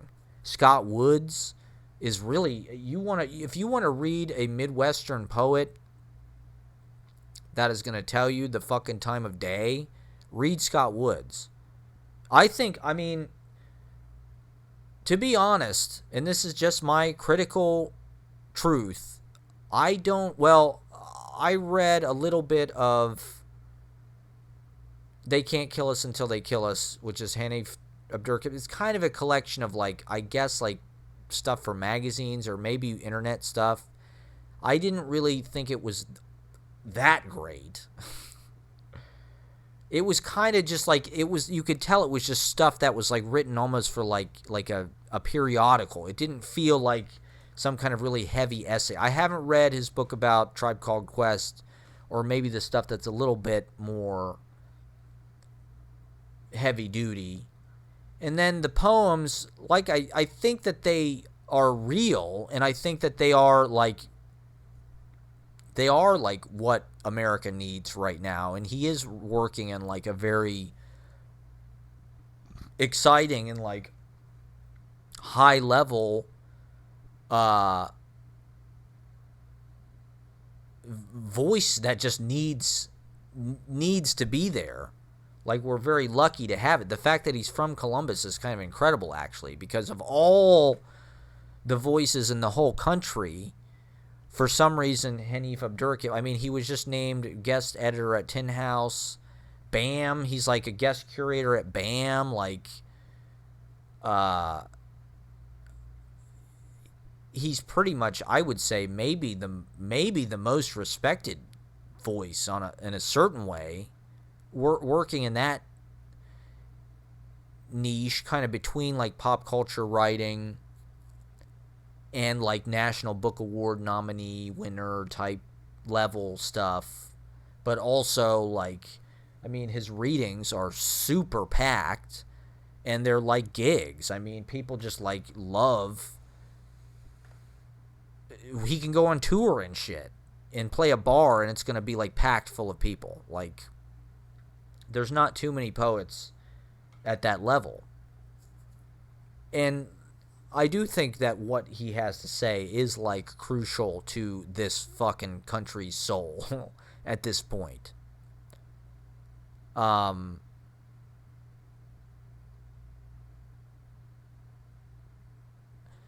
With my work, I feel like I do try to, like, drain all of the poetry. I don't know. Maybe I've gotten uncomfortable with sincerity or something, or these feelings that I'm talking about. The things that, for the first few years of my real commitment, I would say I really committed to this, 2008. Spring 2008, when I took Henri Cole's class at Ohio State. That's when I, like, really was like, okay, this is what I'm doing now. That's when I fell in love with poetry, I'd say. But for the first few years, it was more about the kind of sadness of it, and the way that it kind of, like, I could spend my isolation and my solitude and my inability to relate to people my inability to sort of get over whatever communication problem I was having with the people that were around me. Like, I just couldn't really express myself the way I wanted to. So poetry was a private way to do that. It's a very private thing. At that time, I had no concept of readings or any of that. I didn't know they even did that, really. As far as, like, it being, like, a huge part of the life. Like, I thought it was, like, they do a reading. They were very few and far between. I didn't realize it was just, like, another form of show business, essentially, which is the way I look at it now. For me, that's just for me. So it's like those first few years, I was trying to imitate stuff that was like very deep, very emotional, like to the point that it's like sacred, like the Duino elegies, or almost like Wings of Desire. It felt like that kind of just like you're just trying to hit Rilke fucking, the Panther, or some kind of once in a, 10-year breakthrough, fully developed masterpiece. You have to be patient. You wait, you listen, you spend a lot of time in silence. You don't speak. James Joyce only writes 6 words a day because he's so authentic and he's such a genius. I mean, Neruda was somebody that really, his work just explodes with life, variety, color, carnality. He writes about politics, war, nature, love, of course, sex. He's got a lot of great poems of solitude, right? And being in a city, and Ode to His Socks. He covered, what an amazing career. 20 love poems and a Song of Despair came out when he was like fucking a teenager or something. And he did it all the way till he got killed by the CIA when he was 70, like. And he just wrote, I love Residence on the Earth. That was huge for me. Lorca, fucking Poet in New York, that was like, when I first moved to New York, that was like how I saw everything.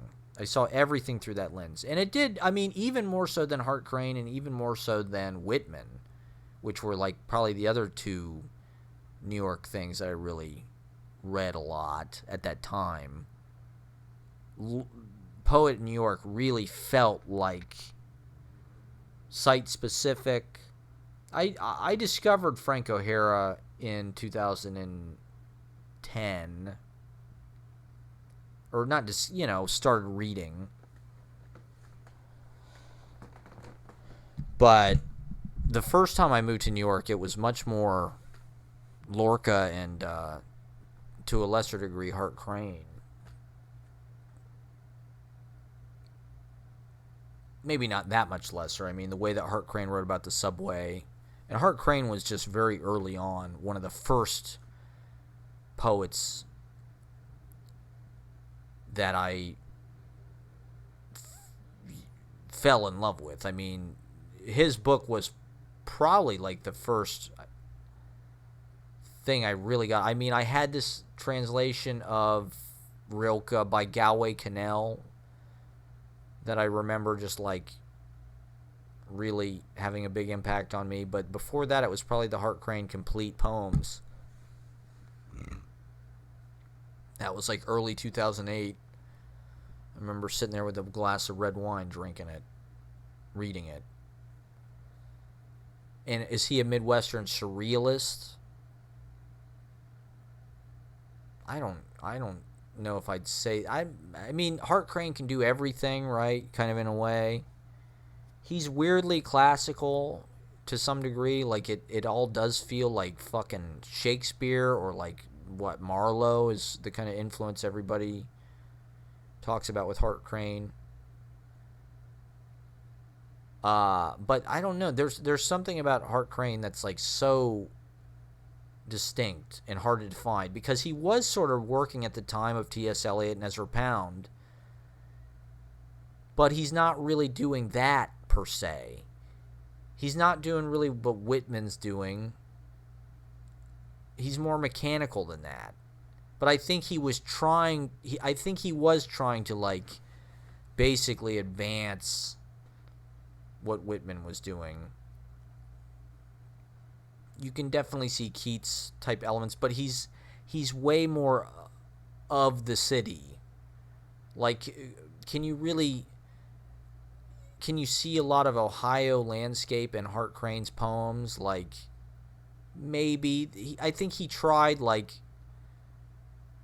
to write all of America in The Bridge, that sequence of poems. I think he does try to put the kind of whole in not in a brief way, in a compacted way. It's mostly about New York. But even things like what My Grandmother's Love Letters, or what's the one about apples? He's not really like a poet of the landscape like a Robert Bly or a James Wright. In fact, I wouldn't even necessarily really, I mean, is there anything in Hart Crane that really, like, I mean, there's Porphyry and Akron or whatever, but, like, is there even that much stuff that really pins him to Ohio, per se? Like, he writes about Key West and the Caribbean, and, like, white buildings is not really that. I think he kind of, like, hides the Ohio, but he writes a lot about New York. I mean, I think he was influenced by the movies. You can feel that.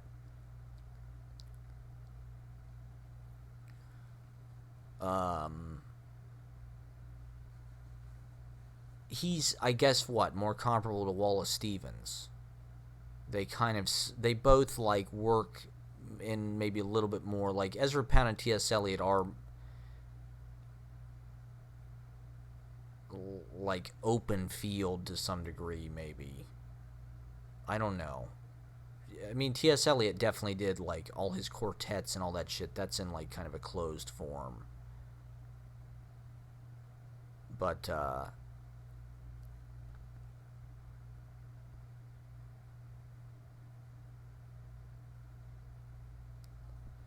I mean, what is Midwestern about Hart Crane? Even, does he, like, Indiana, he has that poem about Indiana. I guess that's kind of a regional ballad.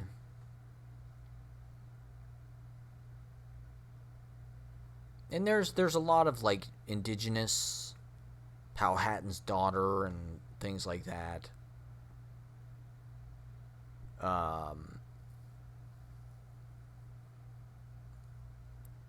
But he kind of sweeps it up into this Shakespearean. It's almost like he's Prospero or something.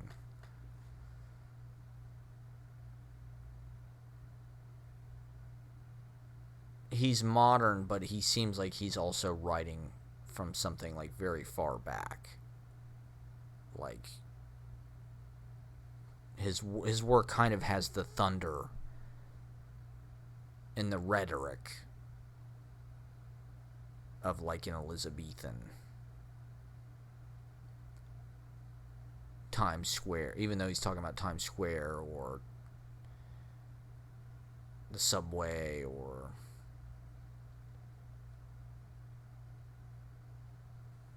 I mean, you know that his life was full of pain and longing and frustration and having to work and sort of being leveled by that. That's one of the things that's kind of surprising about Hart Crane. Is like his dad was like sort of rich, right? Or he invented the fucking lifesaver, but like Hart Crane kind of had a shitty life where he had to have all these shitty jobs and like Didn't seem like he was a trust fund kid. And I think that's what makes him kind of an endearing figure and kind of like a standalone and kind of like a rough and tumble. You know that he kind of got put through it and kind of... But he went for it. I mean, unlike Wallace Stevens, who was an insurance executive and was kind of stable and had this kind of suburban domestic thing in Hartford that kind of made him have a long life, Hart Crane was passionate. He was a bon vivant and a scenester. I mean, he really partied and like made the town in a way that I'm not sure that Wallace Stevens did, or even like, say, Robert Frost.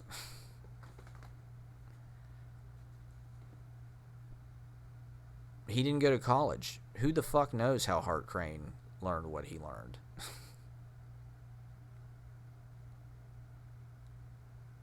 He was I mean, the way he read books and stuff, I think it was kind of like autodidact. When it came to him, he read it. It wasn't like he got it all in college and he had this really, he took the basics of Western literature per se. He was all self-taught and outside of institution. He was a bohemian in Greenwich Village, right? A Midwesterner. I mean, I wouldn't say Hart Crane is a surrealist, but I think you could probably think that there are certain things in his poetry that he maybe read from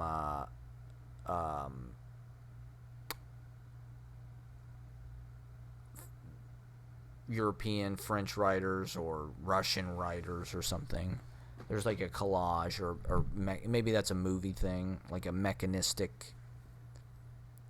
His poem about repose of rivers, that's kind of a pastoral. That's kind of like a Midwestern, I feel like, to some degree.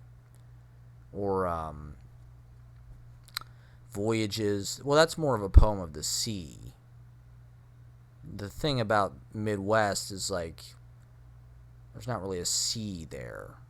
The thing I would say that distinguishes like a Midwestern poet is the land, the farmland. There's rivers here and there, but even that, it's not really, the poets are not really... I'd like to get more into Cleveland poets, see what kind of, in the different regionalities, I mean, are the Midwestern poets radical experimentalists? I don't know. I'm not sure if they're working on the forefront of that in the same way. There's definitely some Midwestern poets in New York City right now that are young and unknown.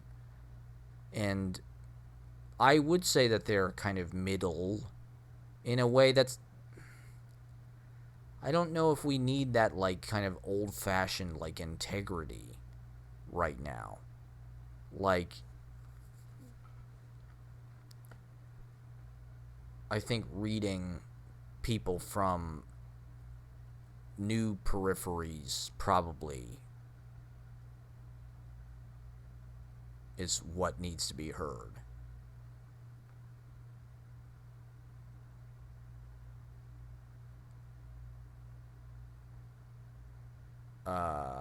The thing that I find with like writers from the middle is they embrace the plastic bullshit. I mean, I guess that's just everybody, right, in our generation. Part of what I liked about poetry, or the fake deep spiritual poetry that I liked, that was sort of translated and promoted to me through Robert Bly, through James Wright, was that it was sort of like denuded of just stupid plastic, fake, throwaway corporate consumer. It wasn't TRL, it wasn't Britney, it wasn't Toys, it wasn't G.I. Joe, it wasn't Paris Hilton. It was trees, God, nature, birds.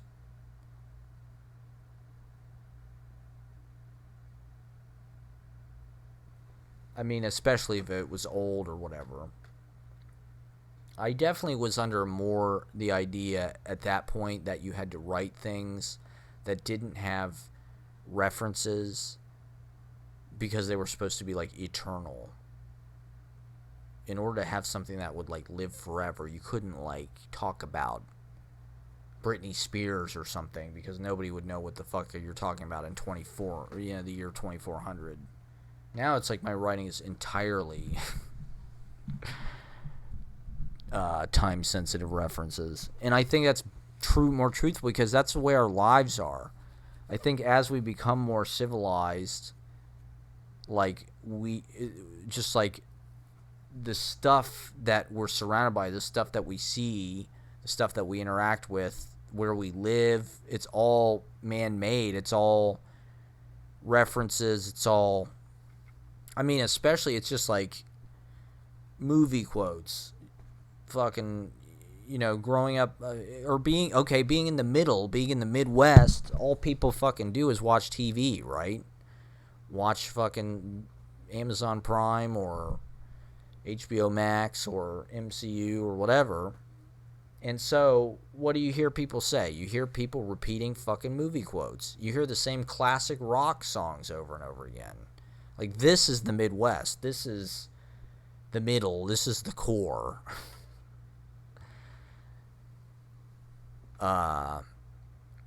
Aerosmith, Sweet Emotion. Pink Floyd, Another Brick in the Wall. Shit that you've just heard a million times. Like, is that what we need? I mean... I think Columbus maybe is an interesting place where a generation of writers grew because it was cheap, and it was sort of like maybe one of the last overlooked cheap places in America. Up until about 2010, it was a relatively affordable place to live. There's a university there which attracts some degree of intellectual, smart people.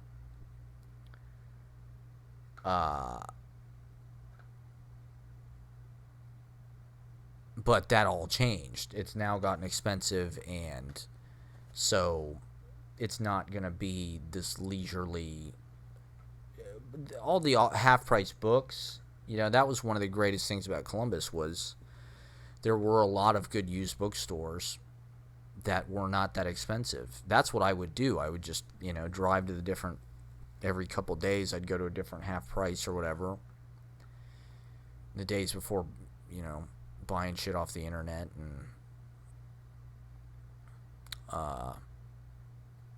that's where I found Robert Bly's books. That's where I found, that's where I learned everything, to be honest. Just like,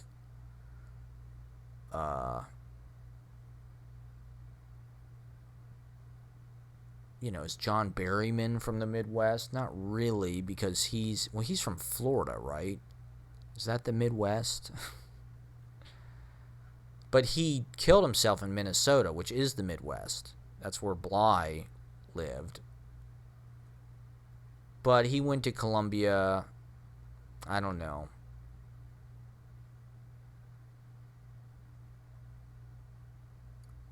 Like, Bill Knott seems to be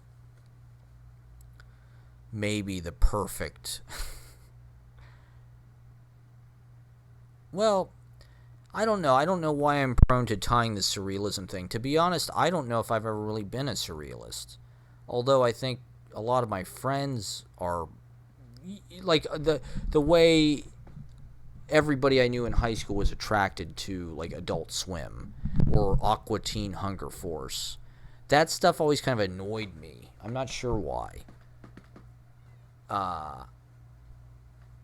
And I don't know if in order to do surrealism, it can't just be like you're just arbitrarily throwing weird shit together. It kind of has to come from like there has to be like a foundation that it comes from. Like it has to come from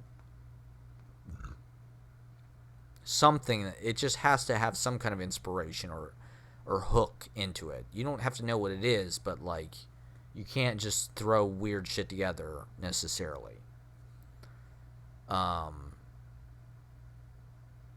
That's just like surrealism of the TV. That's not real surrealism. I feel like is when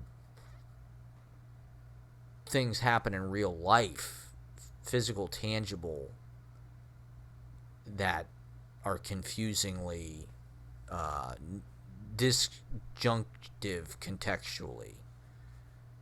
It seemed like, wow, how is this combined with this?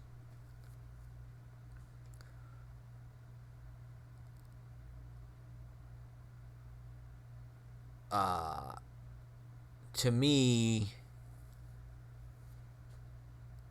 like Bill Knott, the significance is, the profound emotional affectingness, like the sadness, right, of not only the guy's life, like he was an orphan and she just had a sad kind of life, at least in his upbringing. I think you can feel that in the work. And there's like a silliness and like a genius to it. Like nobody else thinks the way that Bill Knott thinks.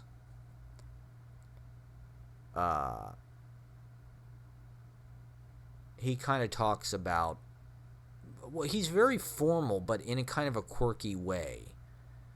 Like, he will write in meter and he'll write in rhyme and stuff, but he'll choose his own kind of weird. He almost reminds me of like William T. Volman or something. He seems like kind of a dangerous, kind of antisocial, almost like feral. But Bill Knott seems like a total original. He writes about politics. He writes about love. He writes about... But he can come up with images that just have such sadness and such profundity that almost nobody can do it but him, to be honest, in this country. He's able to have the impact that like a fucking Andre Breton can have or whatever.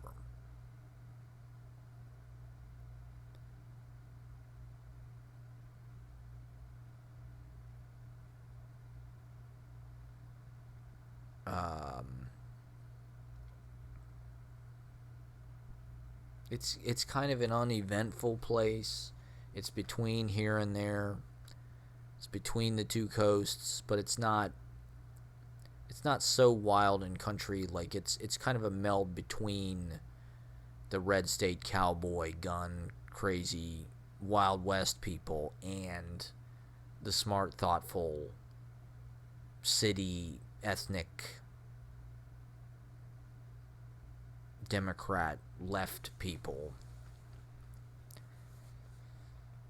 I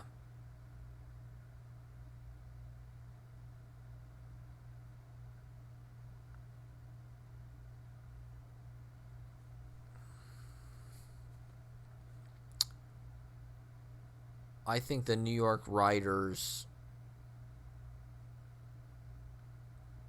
are the most advanced.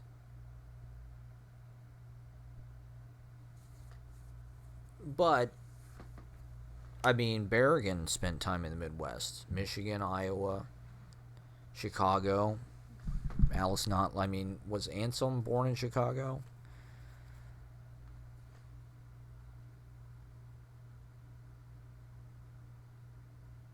So you could read it that way. Bob Rosenfeld, Shelley, as Bob Holman from Chicago. I mean, Bob Dylan's from the Midwest. You could say he's a surrealist and an affecting poet. There's some story about before Bob Dylan moved to New York, supposedly, he hitchhiked to Chicago and there was some party or something that he ended up at that James Wright was at.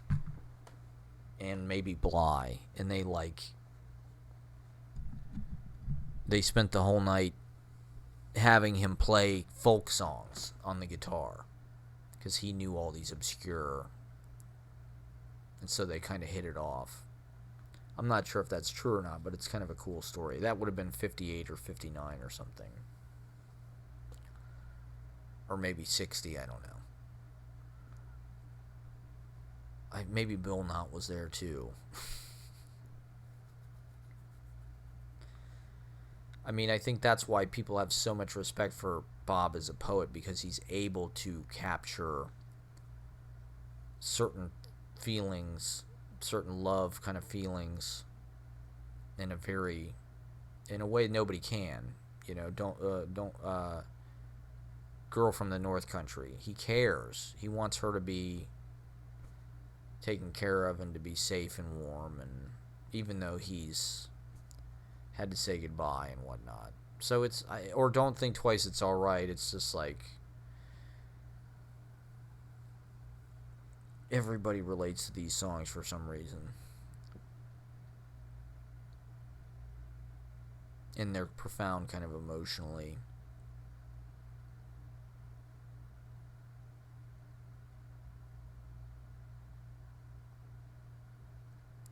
I guess there's a kind of a balance. The Midwest is kind of the fulcrum that the country kind of balances on. I mean, one aspect of Columbus that is kind of, I'm not exactly sure of or what the circumstances that led, but this is something that Saeed Jones, he refers to it regularly as like, there's cities and then there's Columbus. He loves Columbus. And he said something to the effect that, like,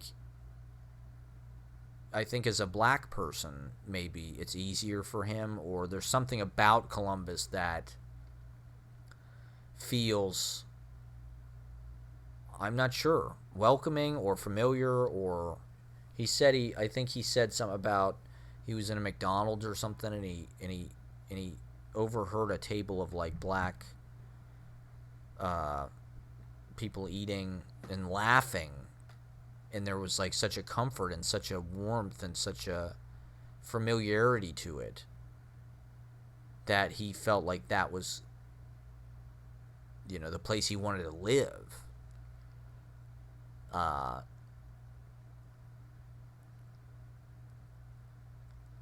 not sure if I noticed growing up that Columbus was like a particularly welcoming place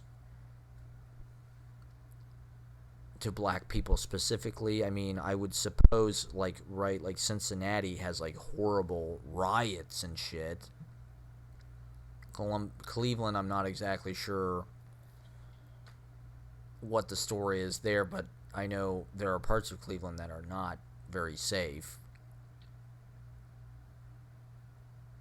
I'm not sure what it is culturally about. This is something Willie Pooch said too. He was on tour with I asked my dad about what brought him to Columbus. Dad was saying he was on tour with Elmore James and he had played in Columbus and he just liked it. He just said this would be a good place, you know, to live and to build a life, get a job, and he did. And I mean, he spent his whole life there.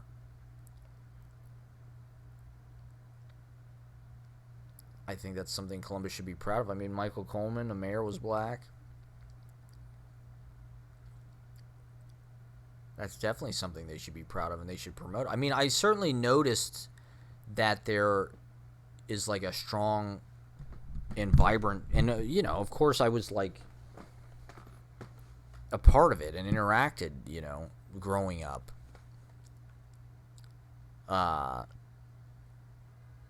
one of the shames, just like a lot of cities, when they built the freeway, they bulldozed a lot of the black neighborhoods, which is racist as hell. Mount Vernon Avenue and Flytown, where a lot of the jazz clubs and stuff were, bulldozed all that shit to put 70 and or 71, 670 and stuff through.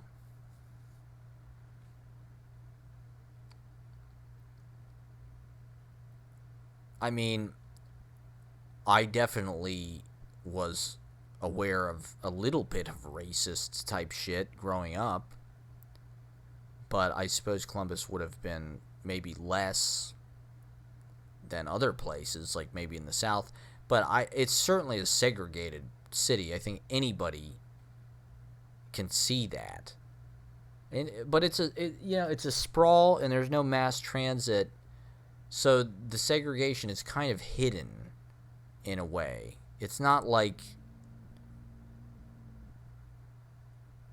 necessarily like there's an other. I mean, there's plenty of like other side of the tracks type areas, but like you're in your car like all the fucking time, so you just basically like avoid that shit more or less, or you just drive through it. Just kind of you're not really interacting with it. You're not absorbed. That's what cars do. They just kind of like prevent you from really being a part of a place in any kind of sustained way.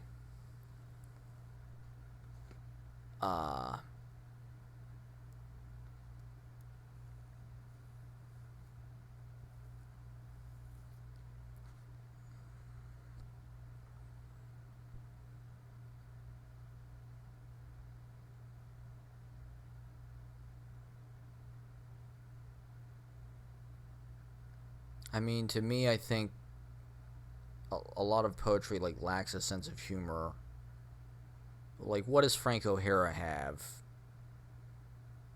other than like Cosmopolitan? I mean, he went to Michigan. Is he a Midwestern poet? I think you could say that maybe to some degree. Did that add anything to his poetry? Did it tinge it a certain way? Perhaps, I'm not sure. Well, I'm gonna get some food. I think we've done 2 hours. I mean, I feel like I haven't even really scratched the surface with this subject. Even though that was probably really boring to anybody who's watching, which nobody is. I have an audience of 0. But I continue. Perseverance is where the gods dwell. I've been dwelling with the gods for my whole goddamn life. 36 years so far. Anyway, smash the like fucking button. Hit subscribe. Leave comments. You tell me. Why are Midwestern poets? Should we listen to Midwestern poets? I mean, obviously. But I think the Midwestern I don't know. Not because they're corny, which is why. Not the NPR shit. Not the Patricia Lockwood shit. Well, Michael Robbins, he University of Chicago, so he's a Midwesterner. I just think that he gets too much credit, to be honest. Like, he's like Doggerel. To be honest, like, is he any better than like Ogden Nash? Not that there's anything wrong with that, but people act like Michael Robbins is like one of the top poets working, and it's just not true. He's okay, I enjoy his work to some degree, but I also find it kind of like cheap in the same way. Like the fact that it's going for those effects and doing it in the ways that it does, and his technique is just borrowed. It's all just borrowed, and I think you can just disavow a lot of what he wrote because it's just childish. it gets like a reaction. But if you want to talk about something that you know, like a fucking Robert Bly or a James Wright or something, where it's just like got a lot of integrity and like a stillness and kind of like a composure. His stuff is more just like some little kid fucking off or some bad kid, and I don't know. It's not that cool, I guess. He just apes and plunders style, you know.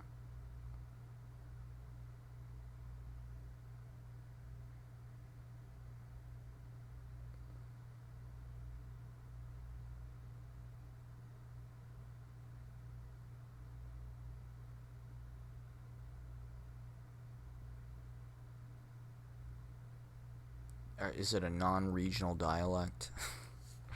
Midwestern poetry. They're able to speak. You know, this is something I wondered, like with Second City and the John Hughes industrial complex, John Candy, and just how Second City just basically funded all of American comedy for the past, you know, since the 50s, because it's middle of the road. It's not avant-garde extreme like something that might happen in New York, like Andy Kaufman or something. It's jokes about like the Chicago Bears and shit.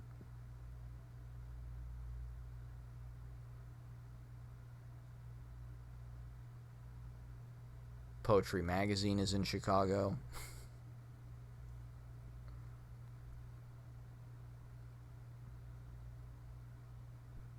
And I don't know, maybe New York has just made me too ironic or too like acerbic, or I don't know. I think it has kind of drained like those elements of sincerity and poetry out. Those attempts the way I was trying to live in order to write. I mean, I had body pain, I had suffering in my life. So patterning myself after Rilke or Cesar Vallejo by way of Robert Bly. They're kind of Midwestern poets, Cesar Vallejo and Rilke, to me, considering I read them in translation from this other Midwesterner. The sense that I got, like Cesar Vallejo, he died in a gutter, starving. He was just a pathetic, you know, he just failed and didn't make any money, and there was kind of a nobility being an unsuccessful poor person. I felt like I could relate to that trajectory.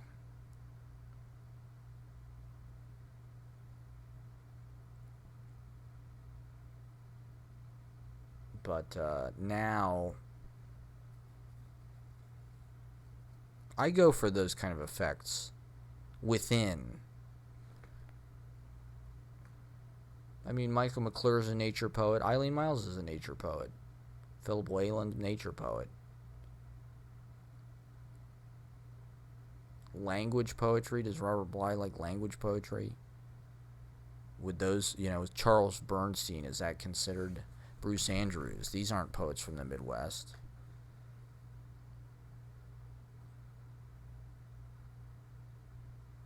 To be honest, if I could recommend of the contemporary poets, well, Shai Watson's from Missouri. That's the Midwest. Where is Catch Breath from? She's from Denver or something. Paul Hanson Clark is from Omaha. That's the Midwest. There's all the Chicago writers. Should we read them? They seem to be like the net kid alternative to academia or like New York alt lit.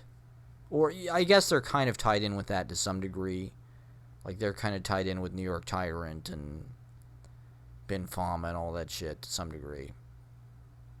But they mostly kind of exist on the internet, and they're able to kind of build their integrity and their social capital through the social proof of followers, retweets, and having substance and kind of like presence there. I mean, those are all poets sort of from the Midwest. Are they who we should be reading? Like I said, they kind of adopt the pop culture thing. They all write about, I think the Midwesterners kind of leaven the avant-garde techniques of the coasts with more of the kind of pop culture sensibility, because we grew up watching TV. We grew up going to movie theaters, going to fucking Huey Lewis and the News concerts, going to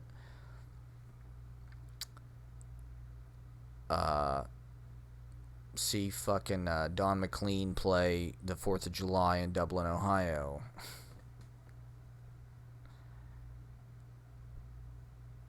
We've been to SeaWorld. It's not pretty. We love the mall. But being Midwesterners is their sort of almost like a religious Catholic, Protestant, I don't even know, upright citizen, just kind of awareness, awe at divinity. People in the Midwest are kind of salt of the earth. They're subjugated laborers. There's a lot of union. I mean, Chicago, right? Michigan, big union. A lot of socialist. I mean, that's kind of a point that Rexroth makes. And Rexroth, there's a Midwesterner. Is he from India? David Lee Roth's from Indiana. He's a Midwestern poet. James Dean. But Rexroth is from, he kind of came up out of Chicago, right? And a lot of his point is that a lot of the culture in America is born in Chicago and then it kind of goes to the coasts. Socialism, unions, bohemianism, Maxwell Bodenheim, Chicago. I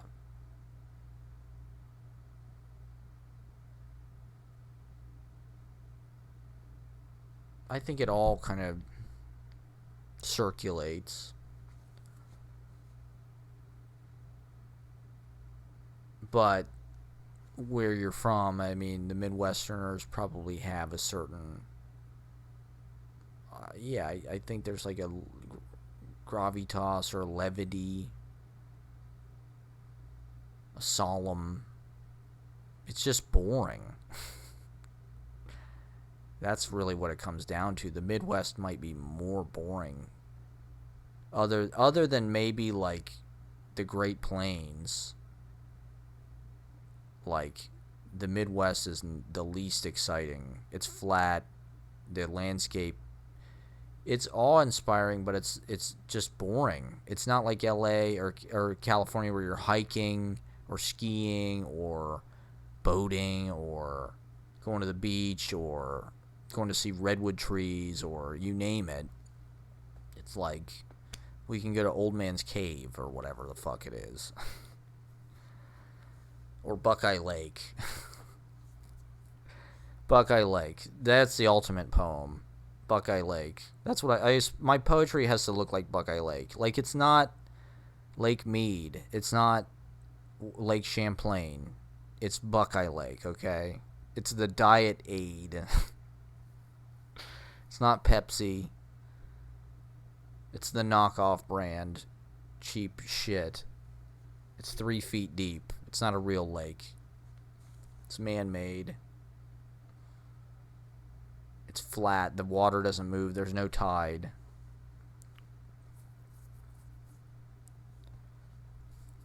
So it's like, what? You got nothing else to do but think, talk.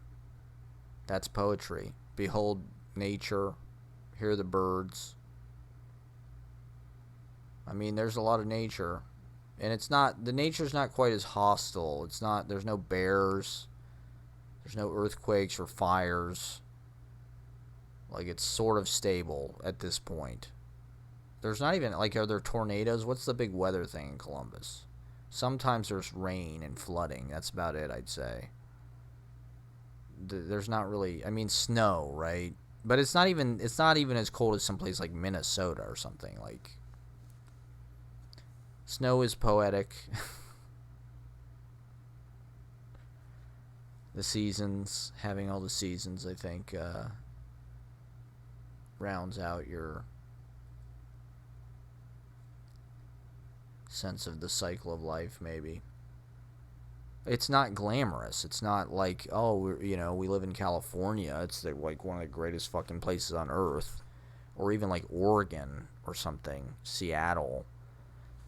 Like, those places are not completely dissimilar from Midwest, but they're more exciting, I think.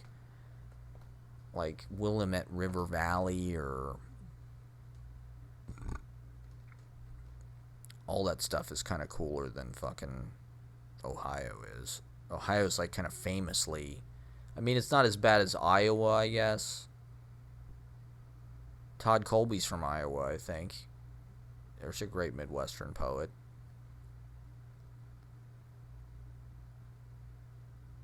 Ashbery is from Western New York, and so is James Schuyler, I think.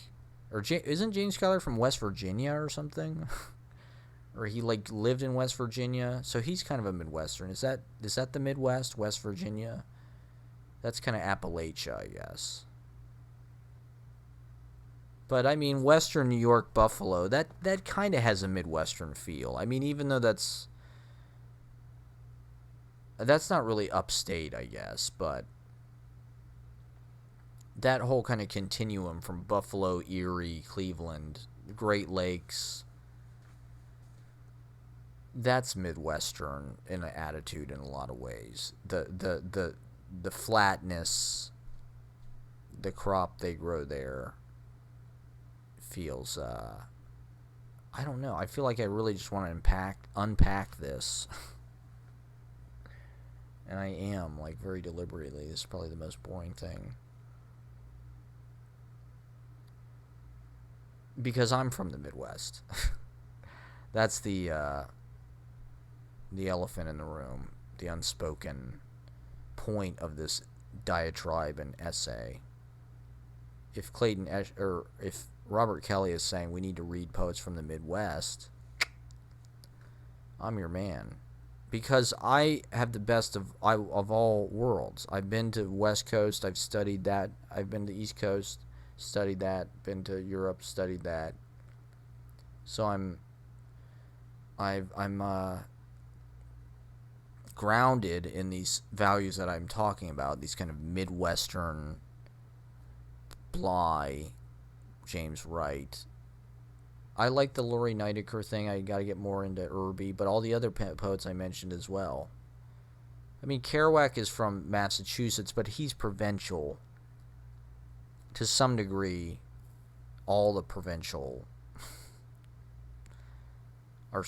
have more in common, maybe, than, like, the big city kind of dynasty poets. Even though he went through, the big city. Yellow Press, that's out of Chicago. That's great. D.A. Levy, of course, from Cleveland. Ed Sanders from Missouri. That's the Midwest. And I think you can read, his history poems, or there's a similar kind of countercultural, political, spiritual intention to Robert Bly. He's kind of a similar secular pastor figure. He speaks from the pulpit. Taylor Made from Detroit. There you go. He lived in Columbus. So he's a Midwesterner. All the greats. Jack Hirschman, is he from Indiana? Or Ted Jones, I think, went to Indianapolis, Indiana University. I'm not sure if they're from there. Or Jack Hirschman's from Brooklyn, definitely. or the Bronx maybe. But Ted Jones might be from somewhere in the Midwest. I'm not sure. And he's a surrealist, for sure. I don't know. I'm not sure that the surrealist thing is that important to me. To me, the technique things, the formal things that the surrealists did, as far as putting that material in, I don't know that being from the Midwest, like I said, the material of the Midwest is like mall stuff, TV in your basement stuff, VHS tapes, toys, sports equipment, boats. It's not really, I mean, there's nature, there's shit like that, but there aren't even really like lizards in the Midwest. It's more ducks and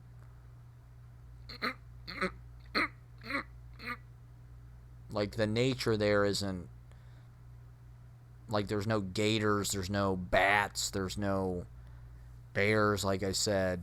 The nature there is pretty, there's not even really like mountain lions or any kind of shit like that at this point.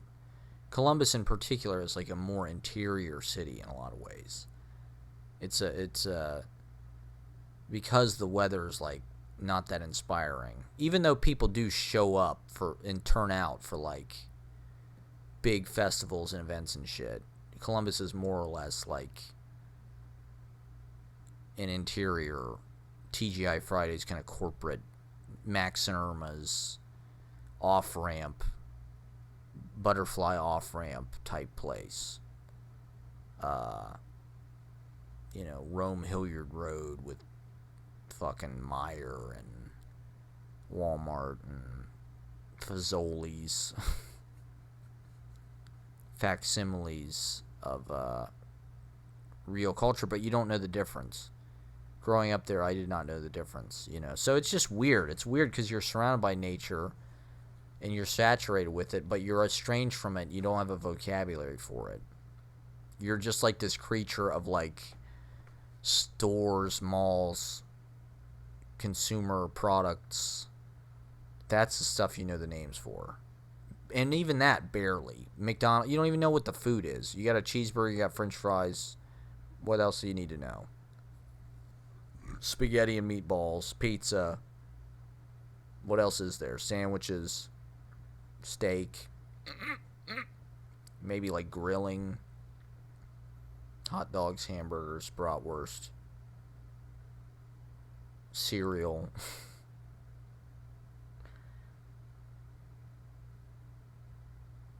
I don't know. Andy Warhol's from Pittsburgh. This is the best we have to work with, They're not pretentious. They're common people. They can talk from that, but they're not solo. I mean, they're not like ignorant, dumbass, right-wing psychos per se.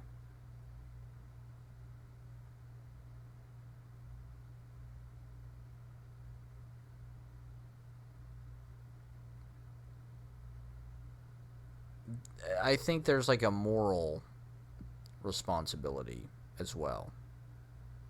They take the kind of like people from the Midwest are hardworking, good attitudes, good employees. All right, well, it's 1 a.m. I'm not sure if I even said anything, but you tell me. Should we read? Who should we read?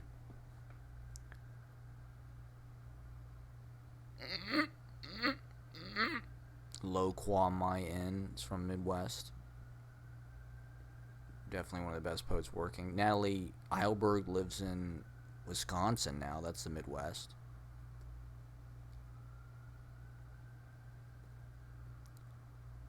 So, is the Midwest the cutting edge? I don't think so. It's the middle. It's the core. I think you can get that by reading. If the really advanced writers can give you that, they don't need to like pedantically lecture to you about that. If you understand what they're doing, it means that you're thoughtful and you're intelligent enough about life to live it. in a holistic, spiritual, uncompromised way. So read Frankly Fabulous, one of the great essential voices of the Midwest. I mean, should I put my Columbus book out? I've got all this Columbus material that now I'm like,